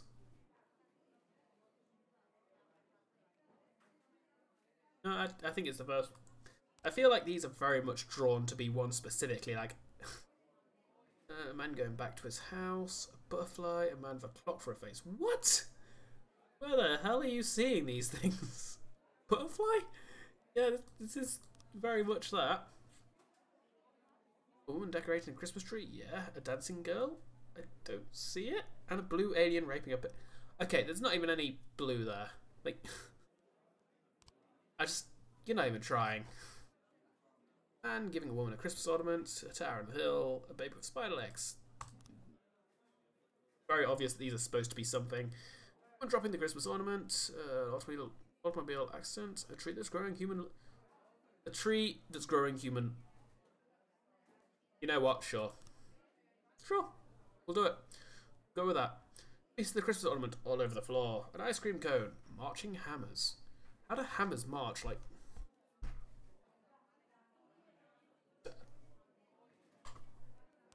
Ice cream cone, apparently. It's warm, that's all I can think of. The man has electrical powers. Man with the head of a rhinoceros.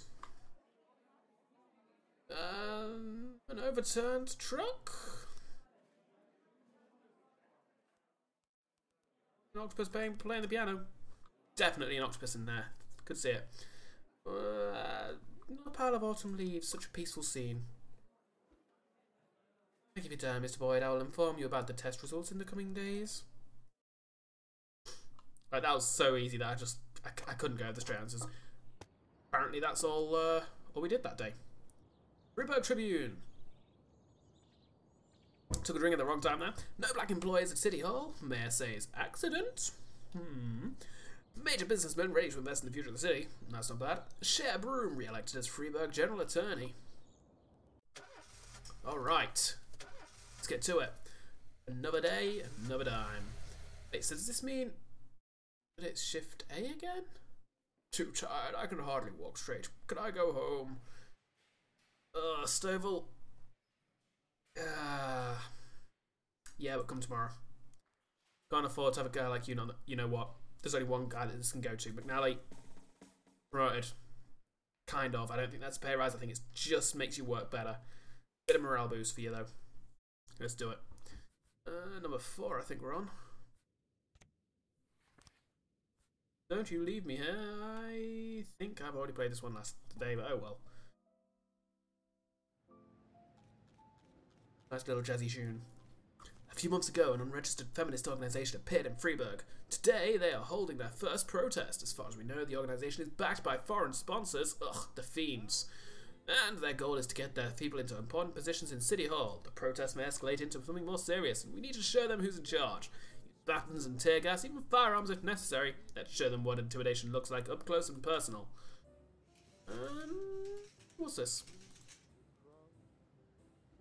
Feminist protest. About 50 women are gathered in the park chanting, "Let us be successful." We have to send 4 officers and a SWAT. Not allowed to do otherwise. Okay. Roy, Birch, Woodard, and trying to get a good mix of terrible that I don't really care about upgrading, and alright that I can manage without upgrading, but won't have too much impact on the day so far. Sure. Let's go over. Wadenstedt. Jack, we have a problem. The chief prosecutor of Freeburg is a woman, and it seems she's on the side of the feminists. You might be walking into some serious legal problems. We'd better play it safe and fake some evidence to shield you from any possible prosecution. We'll forge a recording of a telephone conversation in which one of your officers says he hates women, and he couldn't wait to turn their faces into bloody messes. Jonathan Fall? No, we stick by our own. Evidence against Christopher G. Sand. We'll forge a letter in which the Mafia says the feminist organisation is getting in the way of their business and demands you suppress the protest by force. With a threat, they'll go after your family. That's the one to do. That's it. Cost us 15,000. Oh, we're down to 5,000. God damn. That's a little costly, not gonna lie. Psychological test. Ooh. To Boyd, your psyche is in good shape. My only concern is your stress level. My research shows that Beethoven's music soothes and relaxes the nervous system. I recommend you invest in a bit of good old Ludwig van. It'll help with any violent urges you might be feeling. Bit of Taylor Davis or Lindsay Sterling, violinists, do me when I'm feeling stressed. Wait, that came out wrong. Make me feel less more relaxed when I'm feeling stressed. There we go. I do love me a little bit of instrumental music when I'm feeling stressed out. Hostage situation. A dissatisfied client entered some law offices with a pistol, took several employees hostage, and demanded a meeting with the firm's partners. These shyster Jews took me for a ride. They sucked up all my money, and my son still went to jail. McNally, it's on you. Take Smarty, take Grant. Get the job done, get those 2 trained up. I trust you. Trust you, McNally. You got this. Suppress the protest by force? No. And we'll see how this goes. Yeah, I'm trying to play good guy cop. It is going to get me killed. I'm not going to make it to day 180. Ooh, Mafia assignment by Christopher G. Sand. Jack, we have something going down today at Rubinovic Casino at 12:40. We wouldn't want any policemen crashing the party. I think 8,000 should be enough for such a request. You know what? We just forged evidence against you. It's the least we can do. I mean, what? No, yes. We will do that for you, Christopher. Don't worry about it. It's good. Investigation. Yes, let's do this. Awesome. A young woman set fire to the movie theater during a show and fled. Beasley, you're on. loser. You know what? Solis, you're on this. Beasley, back her up. You got this, Solis. I believe in you. Get her a bit of training. Thunder caught. Officer dead. Civilian killed. What? Officer dead? It could have been worse. At least it wasn't you, McNally. Good job otherwise. Civilian killed. Ah, just not a great job, guys. Oh, Grant. Sorry. Wonder if I can... I'm pretty sure there's another mechanic that comes into play now. Probably at the end of the day. Nothing important though, don't worry. Deputy, what can you do? Send your staff for training, hire a snitch, pay an employee to gather important information for you. Barbecue, send employees to an informal outdoor party. Consultant detective, experienced but retired detective who will assist your investigators from modest speed. By silence, convince your employees not to testify against you. By names, find out which of your employees plans to testify against you. Okay. Statistics. Okay. Best officer, best detective. Can we... Nope, not what I wanted.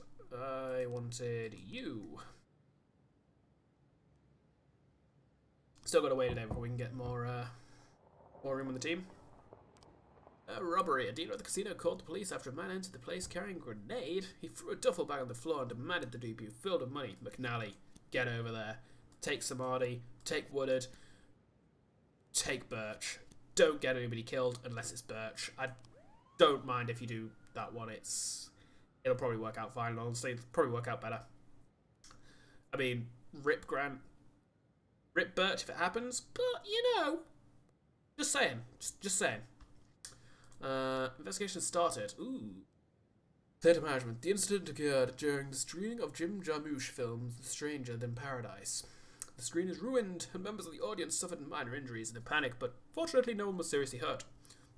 Total. I remember a girl with bright red hair. I sold her a ticket after the show started, although I usually don't do that. But she was really, really nice. I noticed the bottle in her hand, but I thought it was a soda. I wouldn't think such a pretty young lady would come to the movies with anything hard. Mr. McKay. I sat in the last row. A few minutes after the film started, I heard someone enter the room and slam the door. I was going to say something because I don't like it when someone distracts me from Jarmusch's vision. Then I saw a flash of fire and a flaming bottle flew straight at the screen. Mr. Koshi? When the screen caught on fire, I thought it might be part of the show. You know what I heard. That Jim Jarmusch guy is from a nut house. Mr. Armstrong.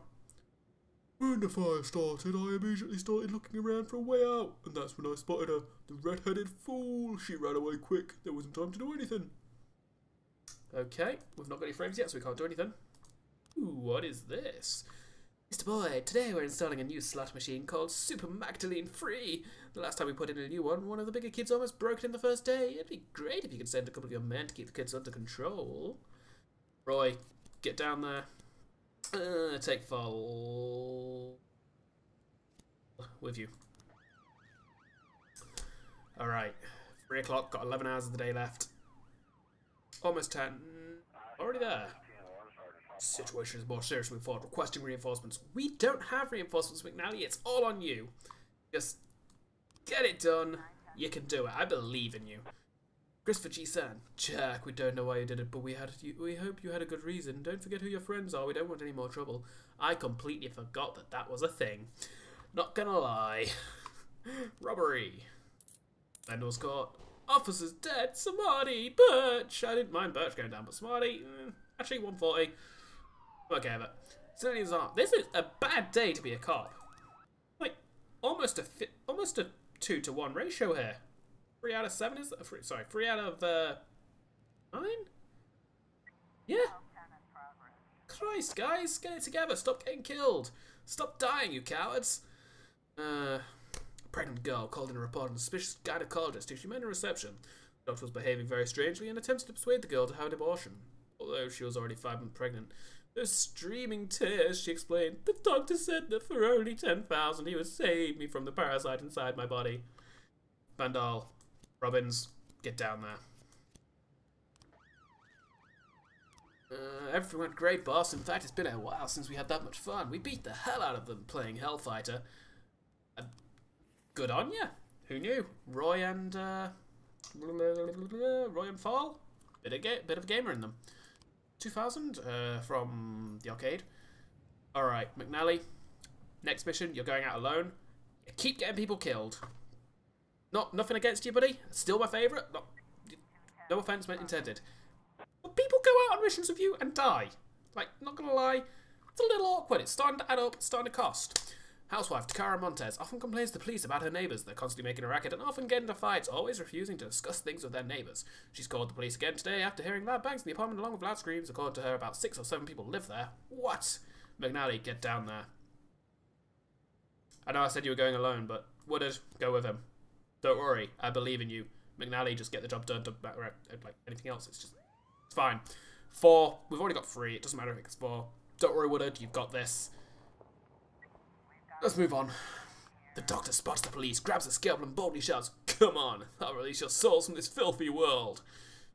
Hit him with a taser. Fender caught. Officers unharmed. Boo! Got it. Van Dahl and Robbins, good job. Get back to the station, we're probably going to need you soon. I said, Fall and Roy about the gamer pair are still ready to go. I mean, not sure Roy can really do much, but... Jack, we're about to bring in a large shipment of alcohol, but we've heard that our new partners like to play tough. A couple of your guys for insurance. Val, Roy, get down there. You can do it. I believe in you. Doesn't really matter if you fuck it up, honestly. Just solely doing it to the sake of things. Jack, you swore an oath to serve the city. If you can't keep your promises, we won't keep ours. Nyeh. God damn it, McNally. Stop calling for reinforcements. You're making me extremely nervous, especially since we don't actually have anybody to send with you. I could retreat, but... refusing. This is getting bad. Fender escaped. Officers unharmed. Okay, nobody died. McNally's safe. So is Woodard, but more importantly, McNally is safe. Got this. We're fine. 3 deaths in one day? Rape! A call came in from a hotel occupant who was concerned about the cries of a woman in an adjoining room. Sounds to me like someone is being raped, said the frightened elderly woman. Van Dahl, Robbins, get down there! Stop this! Stop it now! Okay, we've got 3 hours left in the day. We can do it. We can survive. No more people need to die unless it's Roy. No more people need to die. Unless it's Roy. 3 new frames, eh? I think I see it. Would be boop, boop, boop, boom. The suspect is Zoe Nosek, a student. About a month ago, she unsuccessfully applied for an usher job at the Last Picture Show Theatre. Okay. Get to work. Go find her. McNally, you have sodas on this. Woodard. You know what, Woodard? You go too. You get this. You got this. I believe in you, Bo. Bo? Bro. Yeah. Goes off and I say that word. Also how capable I am with the English language. You know, my native language and all.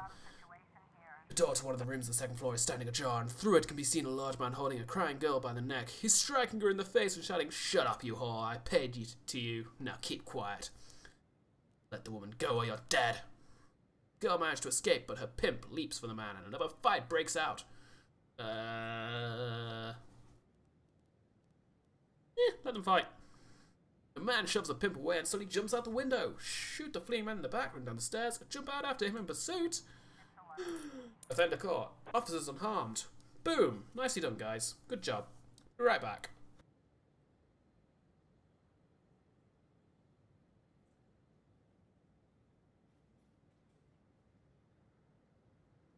Sorry, my hay fever is really being annoying today.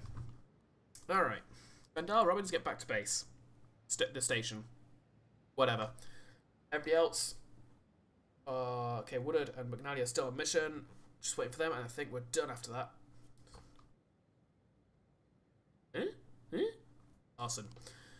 Come on. Offender caught. 20 extra professionalism to each of them. I think McNally's back to where he was when we started the day. Rest in peace, Samadhi Grant Birch. You will be missed. Kind of, maybe. Possibly. You're able to arrest all suspects. Excellent. I always think that that second detective looks a lot like Frankie Boyle? Yeah, Frankie Boyle. British comedian. It's just like almost perfect resemblance. Kind of makes me wonder if any of these are actually based on actual real people. End the day. Let's stop sitting around waiting. Okay. How are we doing this? Now, if we delay the paperwork, technically we can get their wages. However, obviously we can't replace them, so I can't do this for all three of them. We can't afford that. However, Birch, we'll just hold off just a little bit. Smarty, rip. Grant, rip. Boss, I quit. I just want to spend more time with my family. That's fair enough, Stovall. I knew it was coming. Kind of planned for it, not gonna lie. Right. 2 deaths in one day. I mean, we'll miss you, Smarty. We'll miss you, Grant. Birch, he'll be in. It's a couple of days. Yeah, he's shift day. Yeah, he'll be in. Don't worry about it. It's fine. Representative of Orthodox Church may appear in Freiburg. City unemployment rate drops below 1%. Local resident announces mayor for theft of antique necklaces. Work. Alright, let's get this done. Another day, another dollar. Which is weird, because actually, I guess this... In the game we're getting dollars, but, you know... In British, I guess it's another day, another pound. That just works as well. Rolls the tongue. Another day, another great British sterling pound. This doesn't go as well. That was good. We could use an extra person on this shift. Fortunately, we just declared 2 people dead, so we have room to hire. Excellent. Let's go for Frederick Chopin. Nocturne in B major. Nocturne in B major, everybody. Just bit of culture. Bit of culture.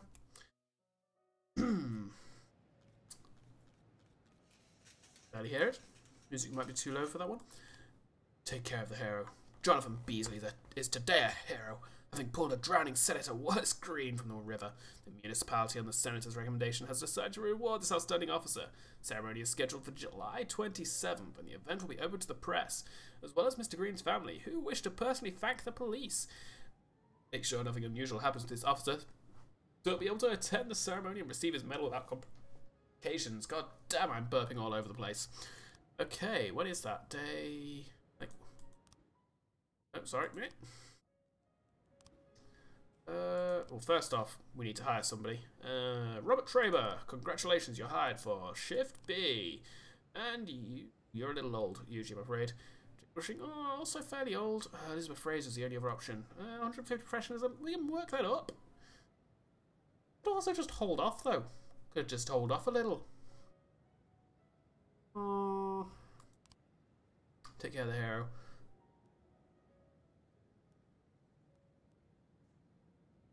When is... So it's 24th day? Tomorrow? Oh, yeah, no, it's today. Okay, that's not too bad then. As long as he doesn't die today, it's fine. You want to buy any of these free? No, I don't. Fine for now. City Hall. Don't need an officer job slot. Won't mind a raise, won't mind a detective. Let's do it.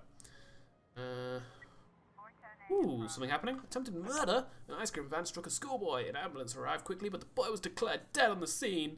The nearby residents are enraged and demand justice from the driver of the van. He's currently holed up inside the ambulance, while the paramedics try to reason with the crowd.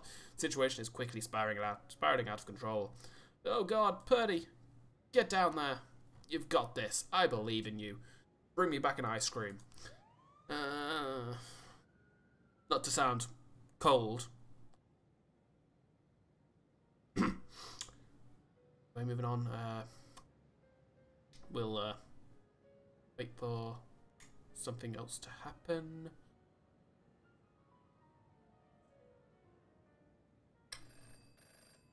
Jack! Some black gangsters hit one of our shops. It's too much for us to deal with right now. Can you help? Sorry, some black gangster. Sure. Price, Sabaki, Asano. Head over there. Give him a hand. You're expendable. Ooh. Need reinforcements, eh? Alright, Austin. Get down there. Give her a hand. You don't even get the first slot. You're not that important, apparently. Ooh. Alright. Only 11:30 in the morning. Got a long day ahead of us. I need 2 officers available right now. Eek. Jack, we have something going down today at the courthouse at 6:30. We wouldn't want any policemen crashing the party. I think 6,000 should be enough for such a request. I need the money, so yes, sure. I'm a greedy motherfucker, apparently. 6:30. Remember that, Beany. Don't do what you did last time, I just forget it's a thing. An elderly man called the police station reporting that terrible screams have been coming from the sawmill for over an hour. What the hell is going on? What's a guy got to do to get a little sleep around here? You better go check it out. Coachy, Yancy, get up there. You got this. You two are on your way back. Get back quickly. Please. I need you. Hey! Hey! Hey! 360. Purdy, you're looking very purdy right now. Okay, halfway back. And we've got a detective case, eh? No, this isn't a detective. This is a favour, sorry. Mr. Boyd, I manage a large fleet of vehicles and wanted to organize a workshop for my new drivers. They have to learn how to behave on the road, so your patrolmen will never even need to look twice at our cars. Please send 3 of your best officers. They'll ride all day, my people, and explain the intricacies of traffic flow and police monitoring.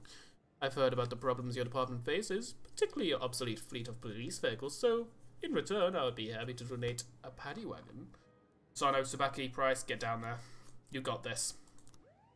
Do it, girls. Alright. Birdie, Austin, good job. Get back in space. Probably going to need you very shortly for something. Sawmill is surrounded by a 9-foot fence and the gates are locked from the inside. Shouts can be heard from within. Break the gate open and ram the gate of the police cruiser. Do it. A man is threatening a young boy with a circular saw. The man is screaming hysterically. Raise a gun at the man and order him to release the boy. Pounce the criminal, take aim at the criminal and shoot to kill. Offender escaped. Apparently we're a terrible aim. At least we saved the boy. That's the important thing here. Also the fact that they lost 10 professionalism because they're rubbish. God damn it. Okay, offender got away, that's fine. Totally okay. Robbery. An emergency call was received from an all-night drugstore and an addict has attempted to gain unlawful entry. He violently threatened a female pharmacist, demanding she open the cabinets. What? Purdy, get down there. Austin, get out there as well. Save this person. Female, I think it was. Save this lady.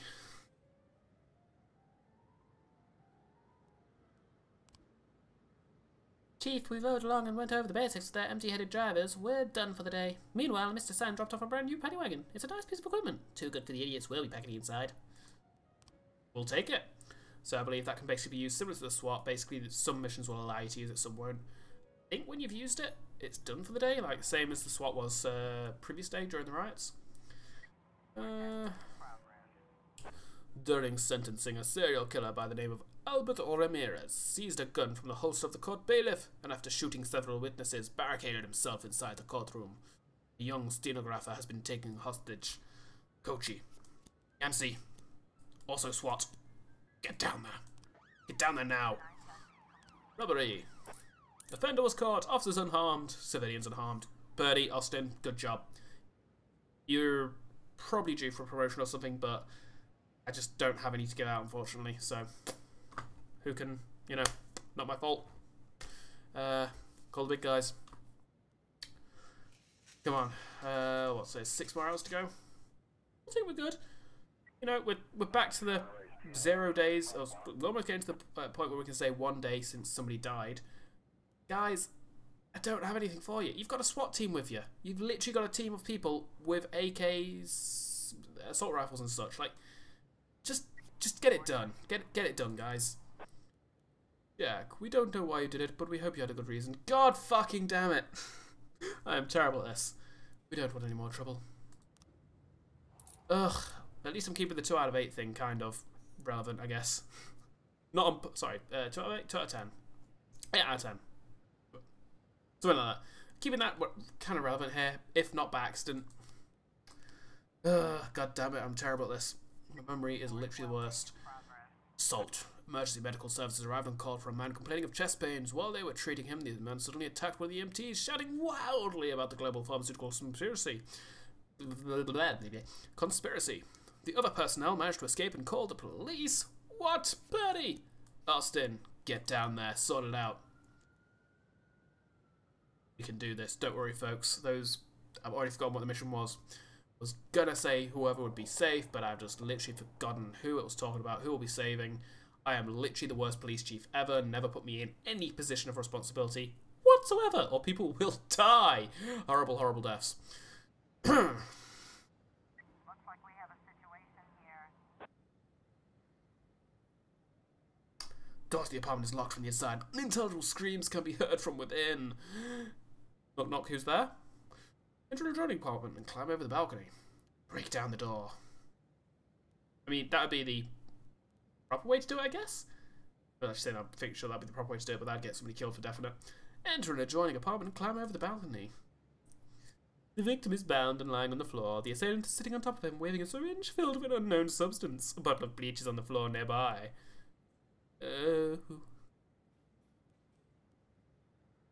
Sir, we are on your side. Tell us about this conspiracy.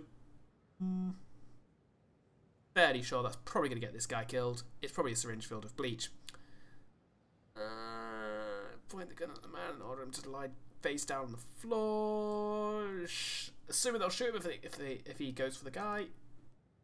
Man jumps up and grabs some papers from the table. Everything is written down right here. All the evidence you need. They created these medications to control our minds. I'm just going as crazy as the guy I was narrating for. Well, the Freeburg police will begin an investigation right away. Let's talk down at the station. Yeah, it's totally doable. Offender was caught, officers unharmed, civilians unharmed. Okay, lock that lunatic up. Never talk to him again. Put him in a padded cell and just leave him there. It's fine. Alright, hour and a half. We got this. No deaths today. Deathless day. Come on. And we're good. We've got it. Yep. Okay, deathless day. Totally amazing again. 100% perfectionist. We got this. End of the day. Day 11. All City Hall employees awarded company cars for personal use. Small drug dealers invade Freeburg. And Freeburg to host semi-finals of Youth Hockey League. Oh, how nice. I do like those little newspapers at the start. Obviously very biased opinions on things, which is kind of cool. I need to take my car into the shop. Can you spare me today? No. Not right, you can't just... you don't get a day off to go to... Not last minute, anyhow. Alright. We're good. Absolutely nothing looked wrong with that situation right there. We have... Ooh, I can go to the catalog now and buy more. Let's see what we got. Ooh. Beethoven. Let's buy it. Oh, Bob Bonnet. Let's buy it. This train. Let's buy it. Temptation Blues by Turk Murphy. Let's buy it. I need to stop spending money right now. Let's buy it. Song will be available on July 31st. Oh, okay, these aren't actually available yet. We'll go with those four. So we've got at least something new to listen to. I like to mix things up. Temptation Blues by Turk Murphy. Join us here on This Is the Police FM. We are currently listening to Turk Murphy. I'm the greatest radio DJ ever. We cannot meet our request, and I got a raise though. Apparently it isn't all or nothing. I'll take it. Alright. Oh, already something happening. Trespassing Bill Buckler. That's a cool name. Reports that two unidentified men snuck onto his farm and set fire to the barn. As the call came in, the two criminals were attempting to gain entry into the house. McNally, get down there. Take Roy with you. Take Woodard with you. Get them both some experience. Get them some training. Make them professionals like you, you cool bastard. Officer McNally. They got this. They got it. Totally fine. Absolutely nothing happening. Honestly, we could probably all just take the day off. It doesn't look like there's going to be any crimes today. Like, there's that one crime, which they need to call me about, because McNally... you know what? It's fine. There are no signs of the criminals near the house. The front door's been broken down and shadows lurk inside. Go to the back door. Don't let them know you're there. Offender caught. Officers unharmed. Good job, guys. Keep forgetting how small my webcam has been cropped. Everyday Mall. A drug addict attempts to hide an expensive bottle of liquor under his jacket. When he was caught, he began to throw a fit. At least he didn't throw the bottle. Fall. Robbins, get down there, deal with this drunkard. You got it. I believe in you. But you're just being lazy today. Have you not gotten any... Oh, just really, that guy. Ugh. I just like to think that he's sat there in the station, like in one of the chairs, just kind of propped up like Breakfast at Bernie's style. Like one of the other cops, just every so often, just gets a puppet thing, just kind of moves his hand to make it look like he's doing work. I don't know why, but that image in my head is hilarious. Jack, one of our new guys, tried to rape our accountant. We locked him up in a hotel room, but he's threatening to hand the whole organization over to the police. I think it's time he talks to a police officer face to face. I got just the guy for you. Roy, he's so old, his wrinkles will basically make two faces. Like, he'll stand there and his face will just drape towards the guy. Like, full on wrinklage. Not gonna lie, he is old. Offender caught, officers unharmed. We're good. We made it. We got it done. And now there's nothing to do. It's all over. Again, day off. Oh, Mafia assignment, Christopher G. Sand. Jack, we have something going down Dead City Centre at 6:39. Wouldn't want any policemen crashing the party. I think 1,000 should be enough. Okay. I know I've been unreliable recently. Like, I keep meaning to take the jobs and not doing, but $1,000? You know what? Fuck it. I'm not stopping that one. I'm going to pretend I'd go for that one. Like, this time when I go for it, it's not because I'm an idiot and I'm forgetting about it. It's going to be because I'm an idiot and I'm putting myself at risk against the Mafia. Like, just deal with it. Assault with a deadly weapon. A woman reports that she saw a skinhead attacking a dark-skinned valet, striking him around the legs, yelling, "I'll beat you till you're dead, freak. No shit, I'm gonna do it." She believes she saw a pistol sticking out of the skinhead's belt. McNally. That's not McNally. You know what, Robbins? Get down there. Lead the charge with Vandal, Fall, and, you know what, Woodard as well. You've got this, guys. You've got this. McNally, you're on backup. You can take a job on your own. You're just cool enough to do it. Like, people see it and they go, that's one cool guy. I ain't risking going against him. Just hands up, put me in cuffs. Like, we're done. I'm not like it. Just has to be done. Guys, there's 4 of you. It's one guy with a, yes, it's one guy with a deadly weapon. You could literally be on his 4 points, like 12 o'clock, 3 o'clock, 9 o'clock, 6 o'clock. Like, just no. You're not getting reinforcements. You've got this. Vendacore, officers unharmed, civilians unharmed. See, I believed in you. You don't believe in yourselves? Believe in me who believes in you. Let's Gurren Lagann this shit. Attempted murder. A man in an expensive suit is lying in the street. It seems he's been shot, but no one saw who shot him. Or from where. The man is still alive and an ambulance is on the way. McNally, get down there. Take Roy... No, don't take Roy with you. He'll just fuck it up somehow. You've got this though, McNally. Be cool. I don't know why I'm telling you that. You already are. I love you, McNally. In a totally professional... co-worker kind of way. No, let's just move on. Please don't get shot, McNally. The man was just being placed on a stretcher when another shot rings out. This time the shooter finishes the job. His firing position could not be determined, but the shots are clearly coming from one of the skyscrapers. Rush the skyscraper to the left, rush the skyscraper to the right. Carefully observe the area. You know what? McNally's a cool guy. He's more of a rusher. 50-50. Left or right? Left or right? Right. Offender caught! Officer unharmed, civilians unharmed. McNally, good job. You get a promotion as soon as promotions are available. I know that you're already rank 1 and there's loads of people that haven't even got that, but god damn it, McNally, you're just one hell of a cool guy. Woodard, you're leading the charge. Vandal, you're second. I didn't even read what that was. I just saw it and it's late. That's my excuse. Apparently. Jack, we don't know why you did it, but we hope you had a good reason. Don't forget who your friends are. It's $1,000, dude. I'm not gonna not do it for... I'm not going to not take a call because you tell me to for $1,000. There we got it. Got it.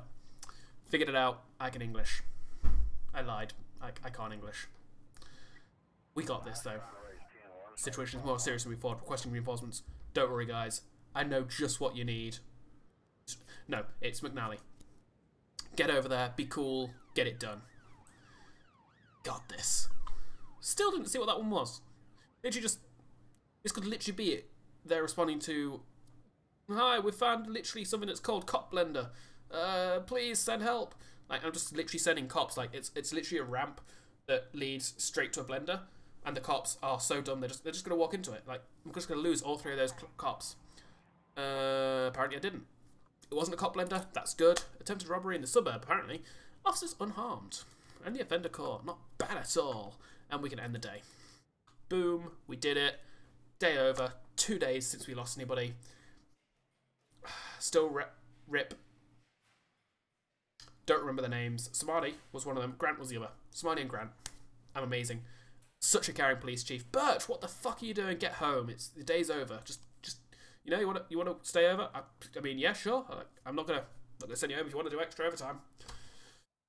Such a hard worker, that guy. My new role as corrupt official, I had to give up some of my favorite habits.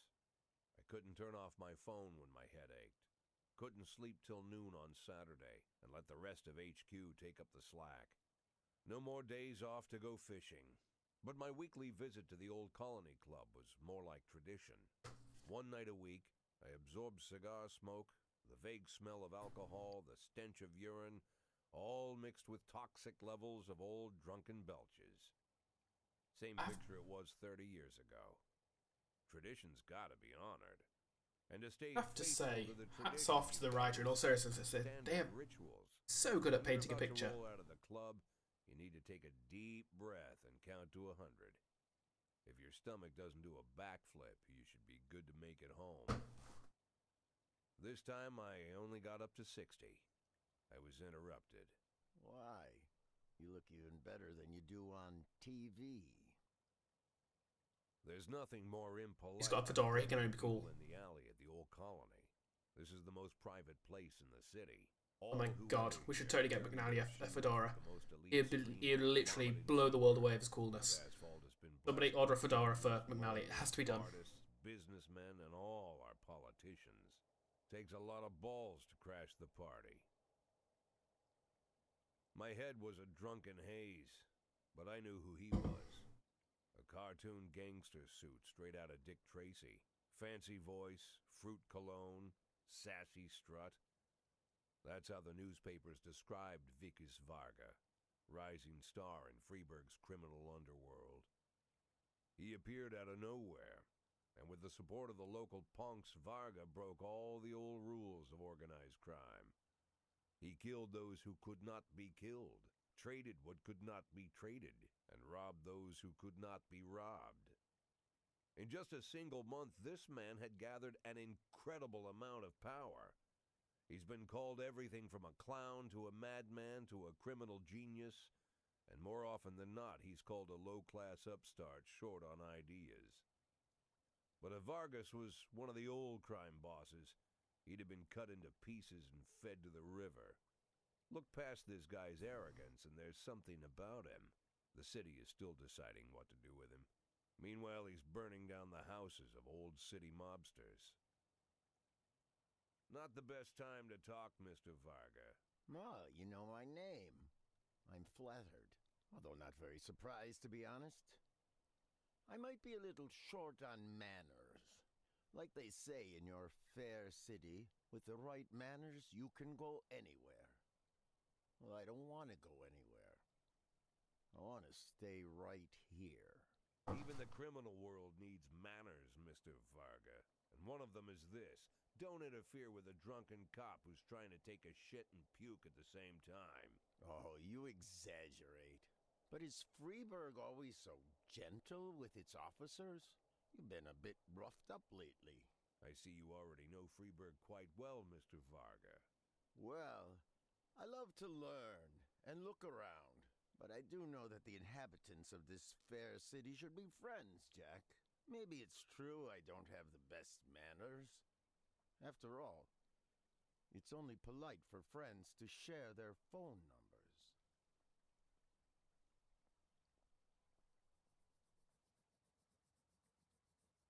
This city of yours moves so fast.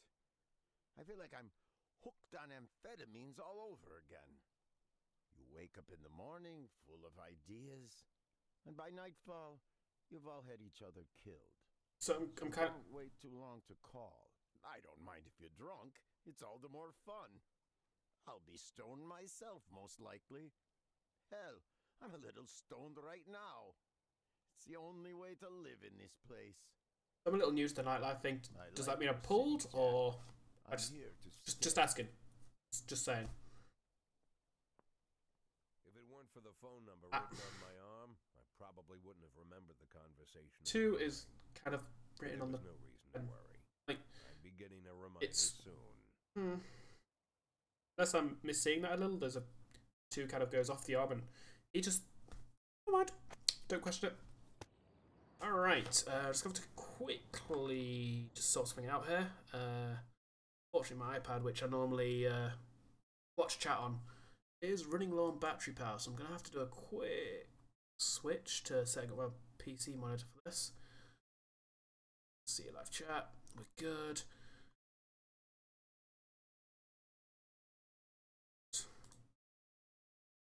What are you doing?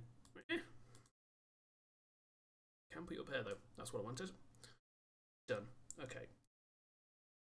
Let's put you all over here. This. Totally professional. Totally prepared ahead of time. I got this.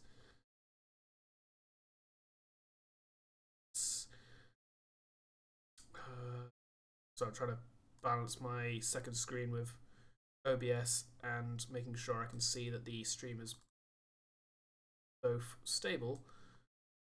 And there we go. And also that I can see the chat. We should be good there though, so let's get back to it. Actually really enjoying this game. Freiburg Tribune, Greek priest to be appointed head of Freiburg Orthodox Church.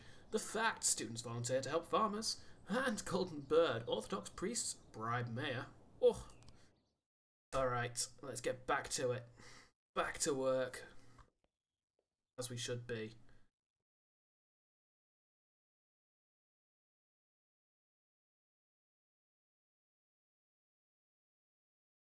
Professional again, I'm afraid. Alright.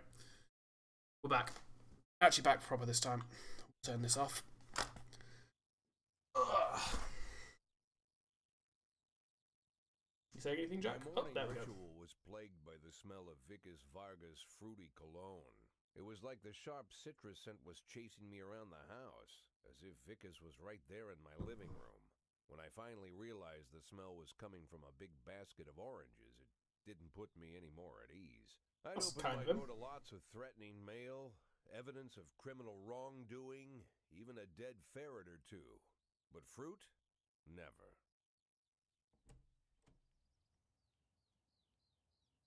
You the fruit guy? Excuse me? Was it you that brought the basket of oranges? Nah, it was here when I arrived. Fine.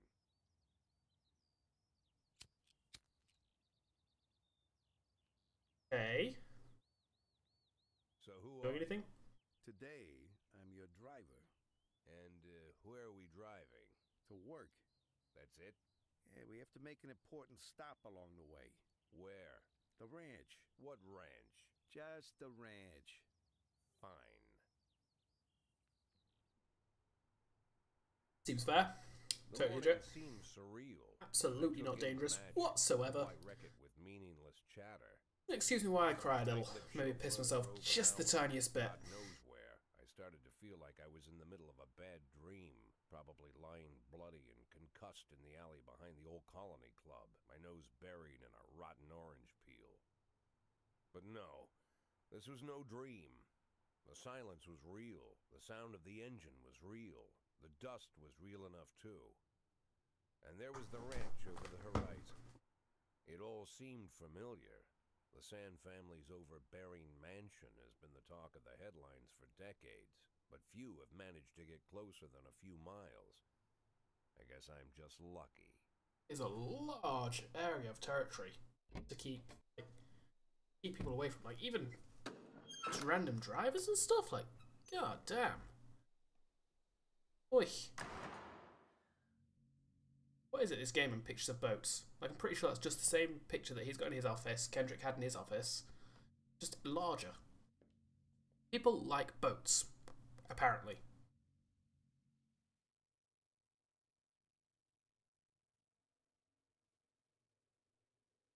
I didn't know you took private meetings, Mr. Sand. Only if I expect good company. I'm surprised my company ranks at all. Today, yes.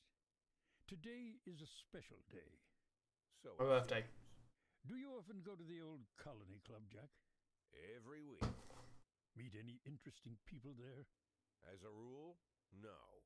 Sometimes you make a date, right? Sometimes make new friends. Sometimes, I guess. But that's not why I go. And why? I consider it a hobby. A hobby. Do you know anything about my hobbies? Well, judging by the half-dozen animal skins I stepped on walking over here, it's not much of a reach to say you like hunting. Love it. Well, I say that now. It seemed so tedious when I was a child. Took ever so long. But now I'm older. I've developed a new talent. What talent is that? Patience. The will to wait for the right moment. Let's say you want a deer. You know, you deserve it. You've even decided what dishes its meat will go to and where you'll mount its horns. But to get that deer, you've got to wait. To sit in the bushes and stay nice and quiet. Professional hunters will tell you that the hunt is a rare craft. There are many rules. It's shrouded in mystery and ancient skill. Well, that's all complete nonsense. To get a deer, you just sit on the sidelines for a long enough time, pinpoint the moment when it's finally time to shoot. I learned the talent, Jack, but not like you, oh, Jack. You truly are the master. I don't understand. Oh, come on, Jack. I know about the $500,000. I know your plan. Kendrick told me everything. Needless to say, I'm impressed. While some people learn to hold their breath for minutes on end and not to rustle the leaves too loudly, why you decided to just become the foliage. You turned yourself into a bush, surrounded by deer who've been so fruitfully multiplying for decades. But all this time you've held your rifle at the ready. Forgive an old man his imagery, Jack. I've the heart of a poet, I confess. Look, I don't know what was said between you and Kendrick, but it sounds like you got it wrong. Oh, I think I understand everything just fine. And I think we understand each other quite well. Jack, in the coming war, we'll make excellent partners. I'm sorry, war? One war falls upon every generation. My grandfather drove out the Ambersons back when he was 27.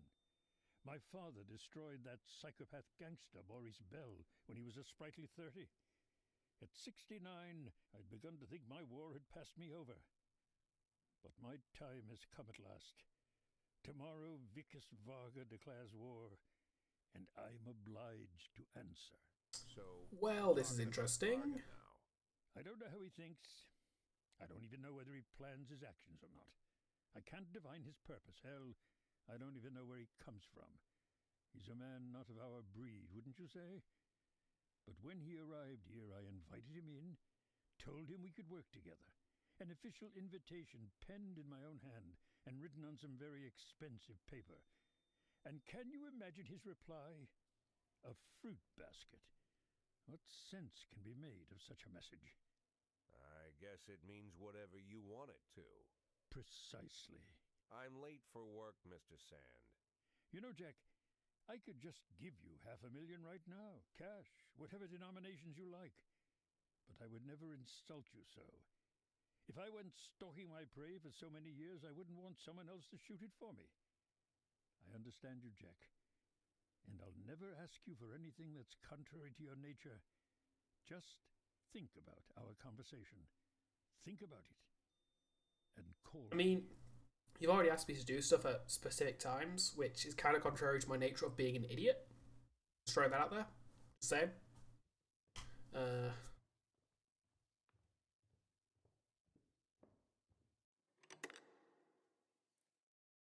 I guess it's basically time to pick a side from what I said.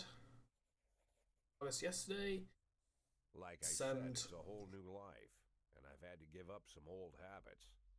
One of them keeping away from things that don't concern me. Now I can't afford the luxury.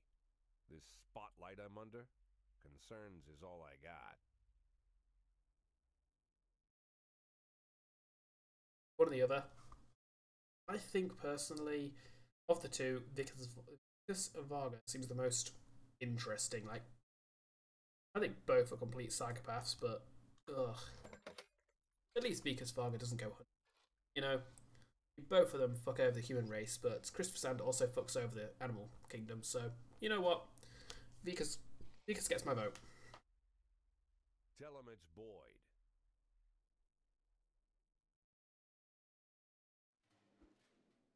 Okay.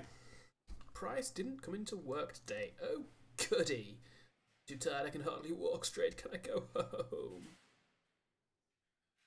Yeah. Here's, you can see is, like, I'll explain this. The exhaustion level of the cop is denoted by the 5 bars to their right. So for example, Traber there has 3 exhaustion out of 5. Sorry, 3 energy at 5, I guess. Whereas DeBrito was down to 2 there. I'm going to start the day. Let's go for this. Clarinet Sugar by Bob Bernard. Bob Bernard, ladies and gentlemen. Bernard. I like it. Ooh, lots of things happening. First off, well I remember because I always forget this, we'll go to Sanel. Bryce. Pretty sure you're just so old that you forgot that you had to come into work today, but didn't come to work and too old by illegally. We got it. We did it, everybody. Out of interest, if too old is a reasoning, can we fire Roy? Too old, yay! Everybody else seems good. Everybody else is good. That means that we can now, there's room to get, oh ho ho ho ho! Stygian Floridor. Like, that seems too good to be true, right? That's too good to be true. But I have to. Not that. Ooh. Oh, that's nice. You're for A. 50. God, that's nice. Caleb, you're 150. You'll do as well. Higher for Shift B. Good for now. I've still got technically 2 slots open, but don't feel like we need the build. Nice, but I think the next highest was 100, which isn't great.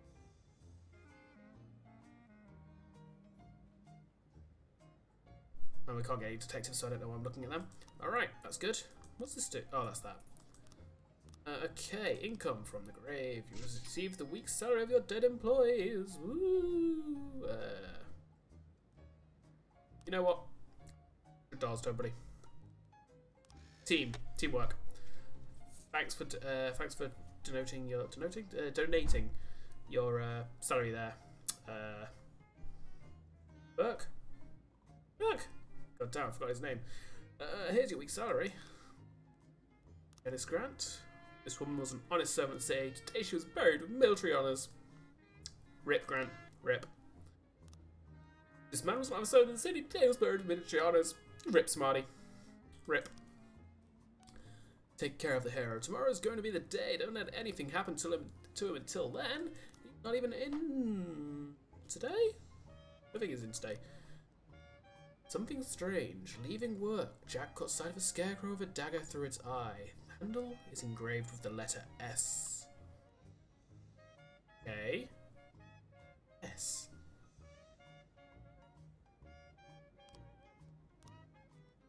S. Austin Solis, maybe?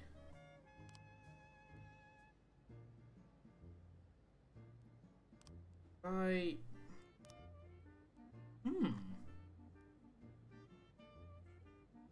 gonna guess that it's somebody after Solis. But how do I prevent that from thing? Ooh, that's interesting. Let's move you to shift B. Move to Brito to shift A. Maybe that would be enough to confuse them. Who knows? Criminals are idiots. That's well known, right? Massive fight! We received a call from the club manager who said that a brawl broke out in the main hall involving over 20 men. Security are keeping them back, but some of the combatants are carrying knives. Several wounded are already lying on the dance floor, but no one knows why the mayhem broke out. Paddy Wagon. And Purdy, get down there. Take Yancey, Asano, and Sabaki with you. We don't need to swap for this. We're just taking the Paddy Wagon. You got it, girls. You got it. And girls and Yancey. You got it. Got any ongoing investigations? No open investigations. No gang investigations. Okay. Like, I really hope that once you get into this, like, you're going to have a load of stuff on the go at once, because obviously we're at day 12 out of 180 right now. Like, I've been playing this for about 2.5 hours. We're on day 12 out of 180. We are less than... What? Yeah, less than 10%. We're probably about 5%, 5 to 6, 7% through the game. Is more serious than we fought, requesting reinforcements. Oh God, Austin, you better go help them. There's over 20 men, so that's 4 per cop. You got this. I believe in you. 2 teens walking their dog got into an argument, and eventually one of them unleashed the dog on the other. Police were called by a girl who was riding her bicycle nearby. Koshi, Schreiber, get down there.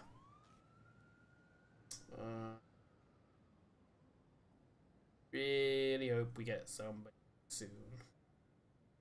Think this through. Please don't have any crimes. Okay, Austin, you've reached the location.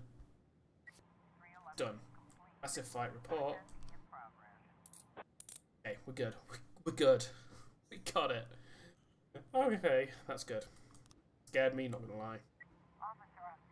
The boy is struggling on the ground, barely holding off an angry dog that's trying to grab him by the throat. Hit the dog with a taser. The dog lets the boy escape, but its owner starts to flee. Or the girl's bicycle, obviously. Defender caught. Officers unharmed. Good job, Koshi. Good job, Traber. Oh God. 20 seconds. Parishioner Maria Serpentine reported the sounds of gunshots inside the church. Appeared a man in a hat entered the confessional, and then a minute later I heard a few gunshots. Then the man calmly left the booth, took off his hat, and crossed himself, sat on a pew. I think he's praying. Okay. 20 seconds. Somebody get back in that time. And you got this.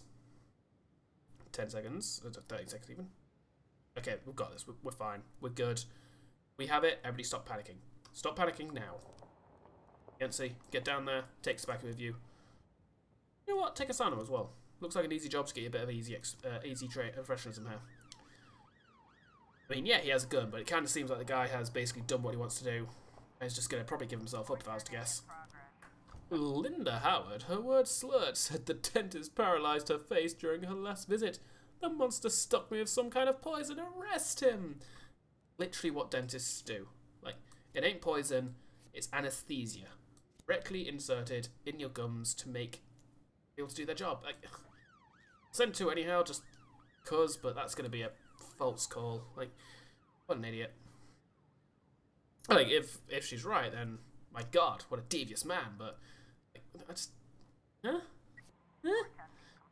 Homicide. Oh my God, offender caught, officer dead. Sabaki, no. But we'll live. Ooh, loot found. Non-automatic weapon for a cop. Fair trade.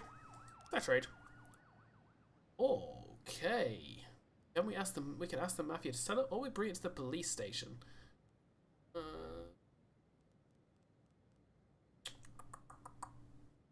now let's bring it to the police station. Ah, that said, we need money. We need money. Speaking of which, Sabaki, good job. Welcome back to the station. You are fine. Somebody breakfast at Bernie's, please. Breakfast at Bernie's on Sabaki as soon as possible. Girl was injected with normal painkillers. Well done. God damn, some people are dumb.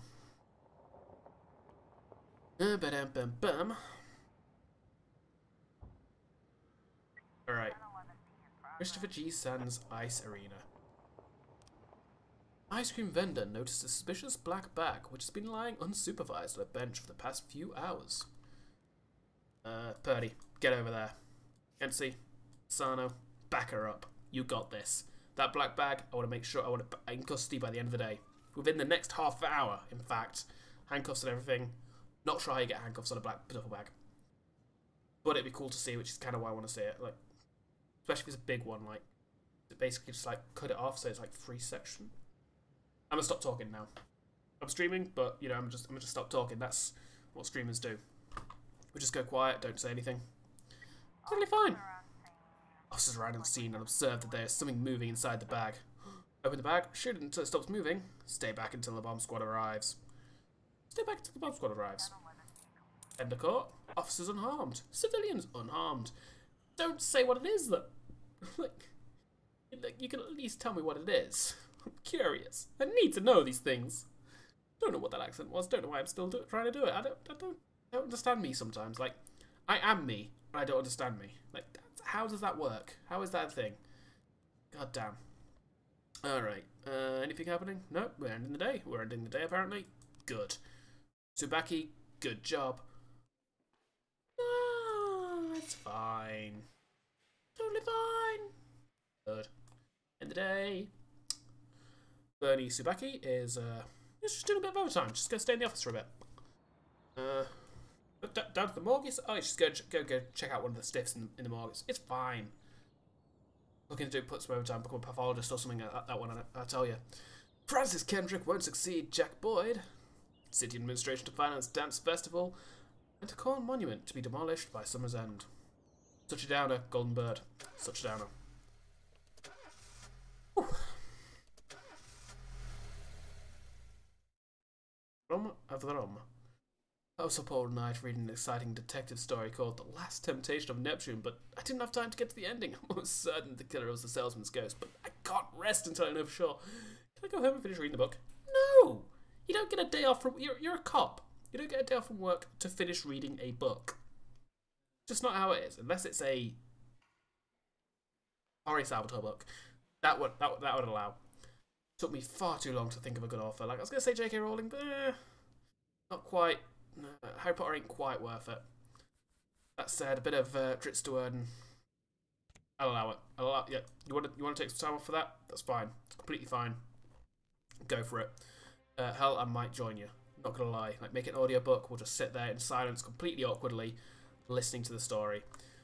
Freiburg's first mafia war in decades has spread chaos across the streets. Major criminal gangs vie for power, and the outcome of the struggle is impossible to predict. One thing is certain. A couple of weeks from now, only one family will rule the city. Oh, this music is surprisingly apt for the situation. Take care of the hero. Jack, keep up the good work. We'll make sure your final days of Freiburg PD are much more comfortable. I'm okay with that. Attempted murder. A passerby rang the police when he saw a naked man running through the streets, pursued by a woman carrying a large kitchen knife. The woman was shouting, "I'll gut you, you fucking faggot." Okay.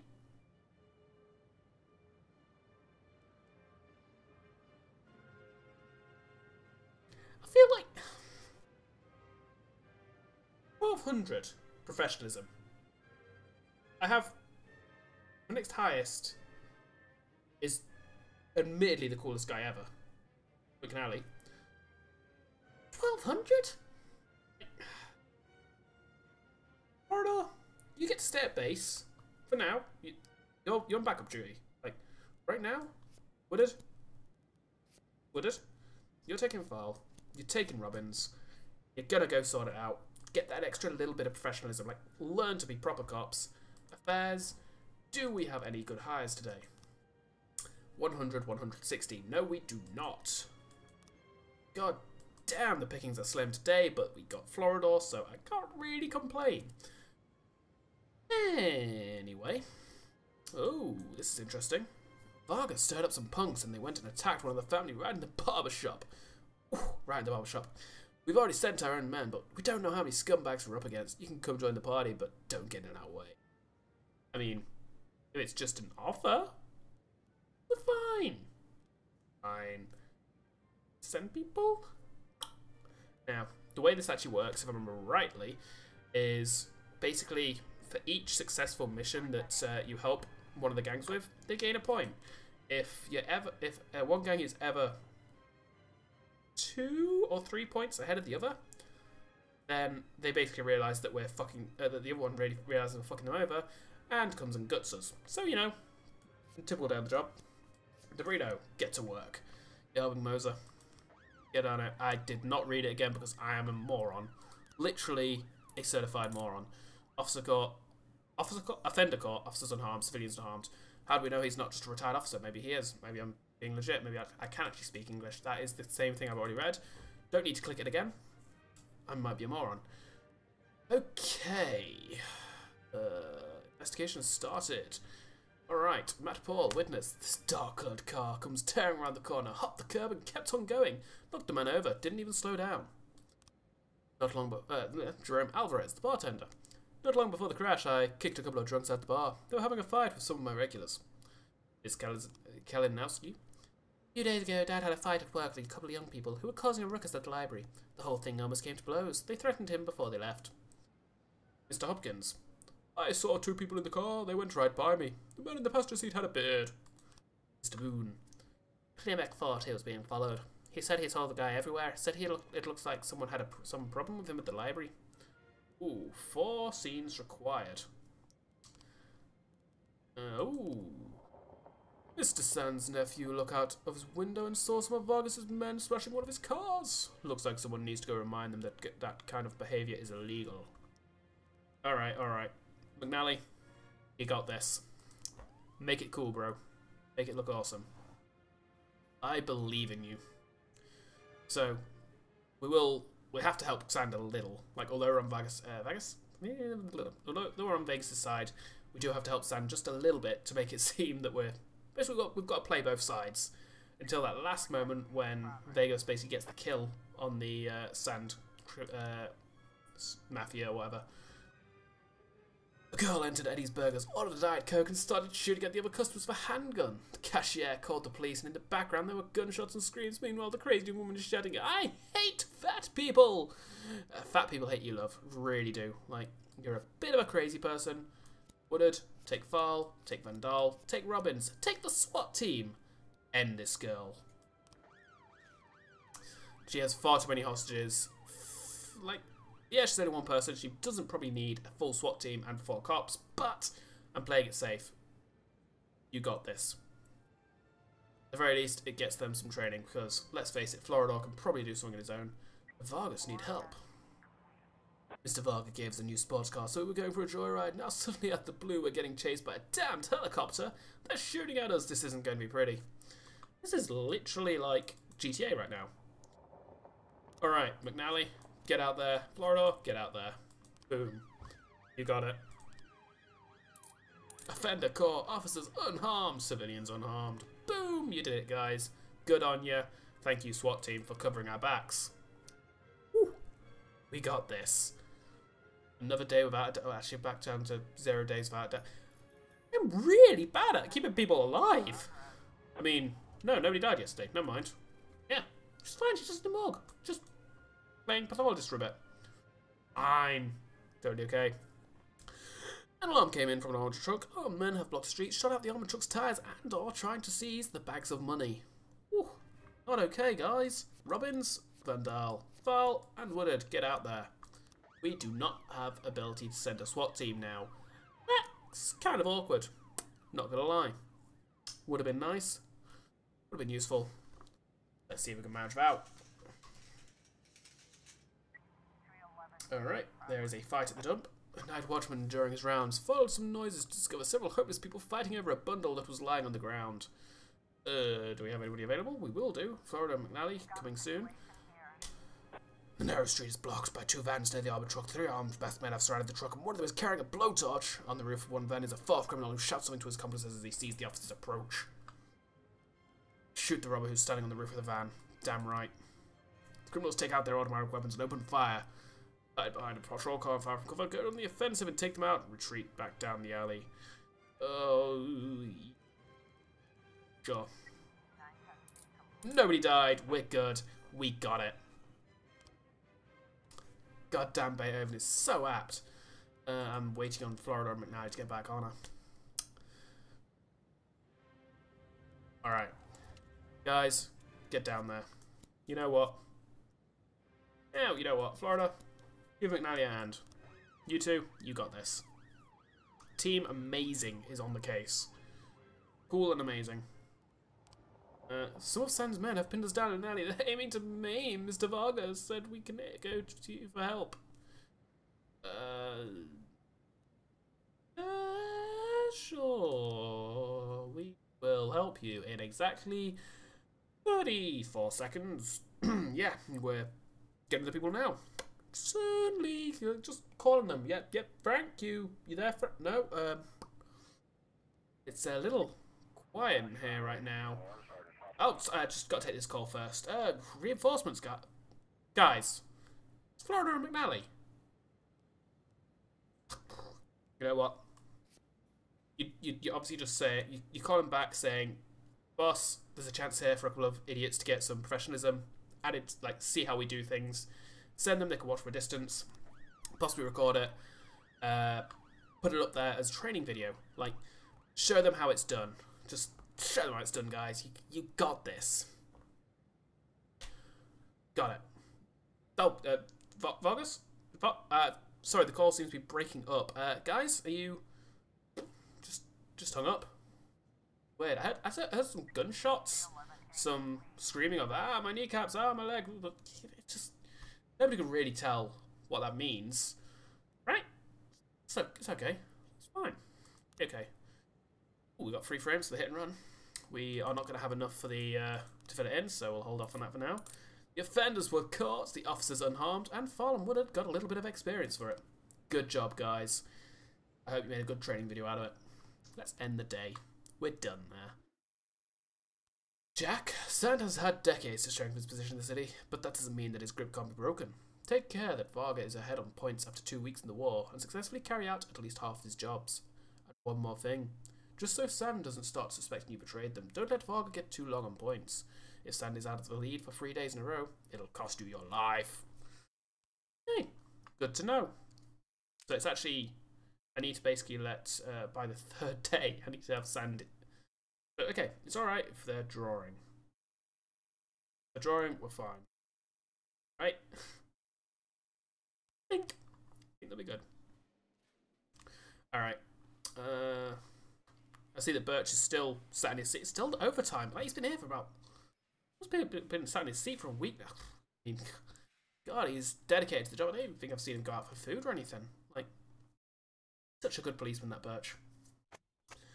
Freework farmers report record harvest. City crime rate increased by 31%. That's a line, you know it. Mayor's nephew expresses desire to become FPD chief. What? Over my retired body.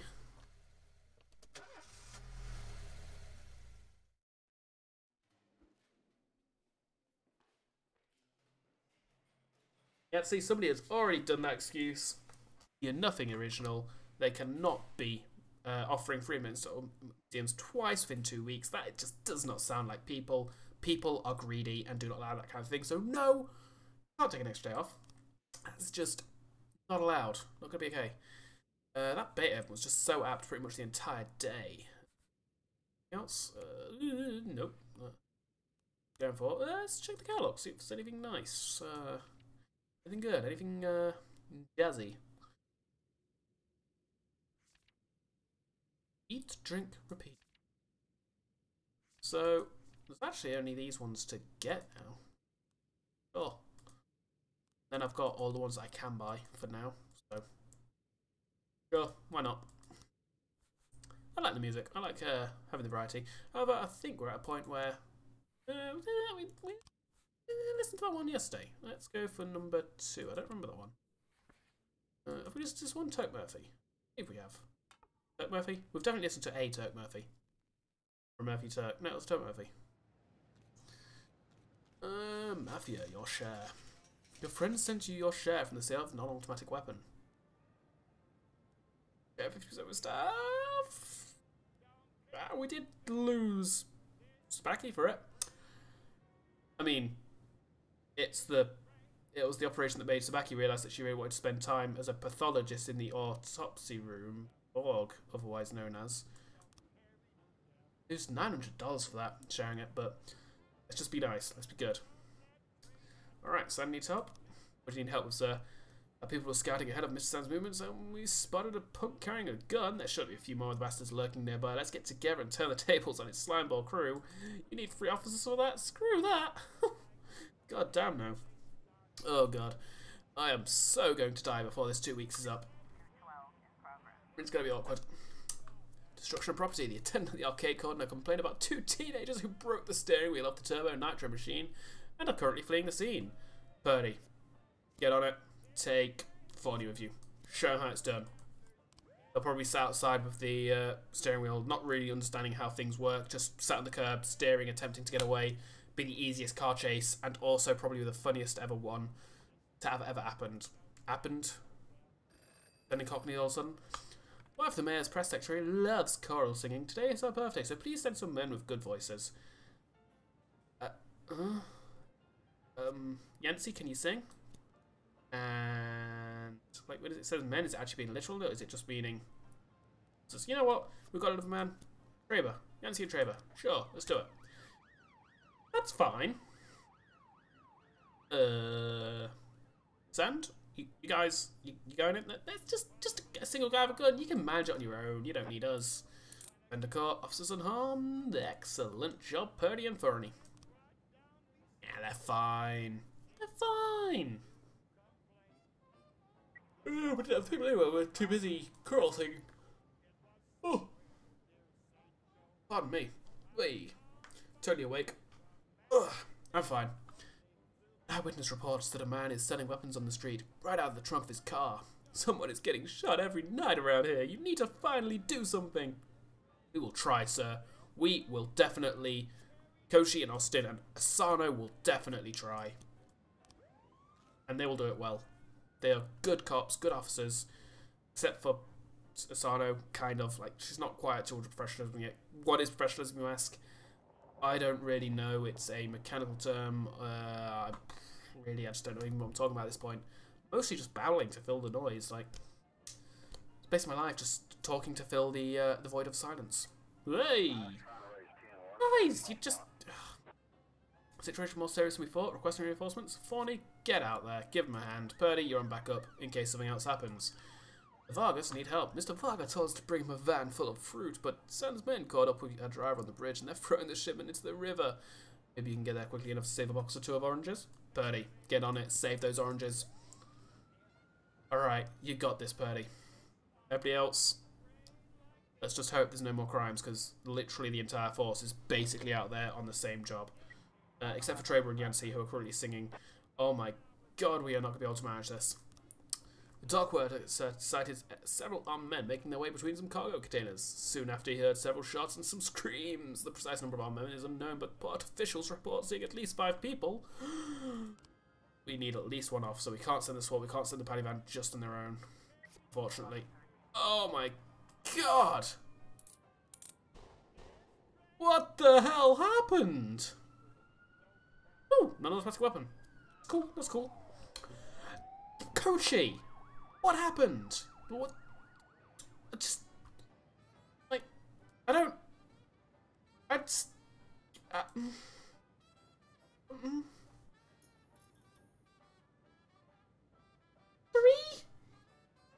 Three? Just need to check something. Unrelated. Okay. Alright. You know what? Shift B. Hey. Desperation. Just a random word I'm going to throw out. Word of the day.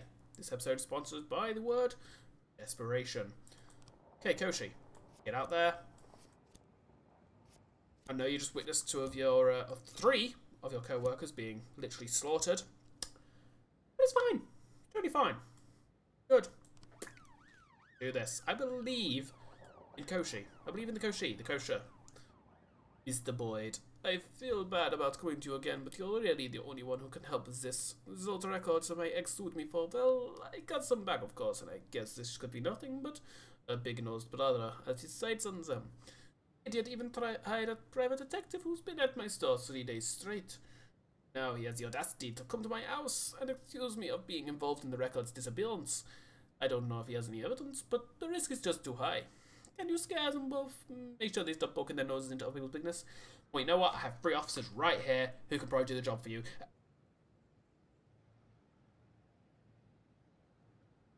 Never mind. We'll get back to you on that one. What's this? One of our mine deliveries got intercepted by some fucking punks. Buckets of towels, napkins, and various cooking utensils that were supposed to be going to the ranch are now scattered across the highway like a second sideshow. They're having a laugh and making us look like clowns too. We're not too broken up about the towels, but we still need to teach those punks a lesson. Damn right we do. Purdy, get out there, avenge the napkins. I'm supposed to be a policeman. Supposed to be a good guy. Professional. Former psychiatric patient Lamberto Clark called the police because a maniac was harassing people at the mall. According to Lamberto, there's a killer on the loose who will stop at nothing. I'm going to hope that's a false call. Because right now, we have Tsubaki, who is training as a pathologist, and 3 corpses, who she is training as a pathologist on. This attachment arrived on the scene and found 3 corpses, and 6 criminals armed with automatic weapons surrounding a cargo container. The criminals spotted the police, and 2 of them already rushed to escape. Everybody freeze and put your hands on your head. Yeah, everybody freeze, put your hands on your head. This is how they do it. Remaining criminals are hiding inside a shipping container. You're surrounded, come out with your hands up. Improvise a way to smoke them out. See if that works. Offender caught, officer unharmed, boom. Nicely done, Koshi. Ooh, Luke found cocaine. Can I? Yeah, I'm not going to have the time for that, unfortunately, which means no more records. I was hoping that doing that would help me. False alarm. Man's suspicions were aroused by a shopping centre employee wearing a costume. He was dressed as the hero from the movie Dressed in Blood. He was pretending to menace visitors as part of the fun, but he wasn't going to kill anybody. The Vargas need help. The guys were outside having a beer and Sans people opened fire at us. Aren't the police supposed to be doing something when that happens? Give it a bit of time. Maybe. Maybe we'll send somebody. But no promises. Absolutely no promises. Oh god. They're a really awkward thing. Like, I'm hoping that if I keep them kind of drawing, but I need to do more than half of the Vargas missions. So can't. Well, this is going to put the Vargas in lead by 1, I believe. So it just means I need to do 1 more Sand than Vargas the next day. Which is totally fine, right? Doable. Totally fine. We got this. And we can end the day. Okay, we're good. Raber and Yancey were literally gone the whole day. Like, you must have gone there, sung a song for maybe 5 minutes, and then you're done for the day? Apparently. Okay, Sans 2, Vargas 3. So these guys are in the lead. Good. Alright. Continue. Oh. Dad. We need to replace them, unfortunately. I can't. I've got 2 people. I've got 2 officers donating their wages to the rest of the force. Sure. We can't have any more, unfortunately. I can't afford it. We need the manpower. Alright, day 15. I actually think this is a good place to leave it. I've been streaming for about 5 hours straight. It's almost midnight now, which admittedly ain't that late, but I also want to do other things today. So, thanks for watching, folks. I hope you've enjoyed it. This is, if you're watching this on YouTube, if you're watching this in the archive, then also thanks for watching. I hope you enjoyed it. If you did, like and subscribe as always is muchly appreciated. I actually plan on streaming more of this over the next few days, week or so. I don't know. But yeah, it's a lot of fun. I really recommend it. It's a really fun game. Yeah, so thanks for watching, and I will catch you next time.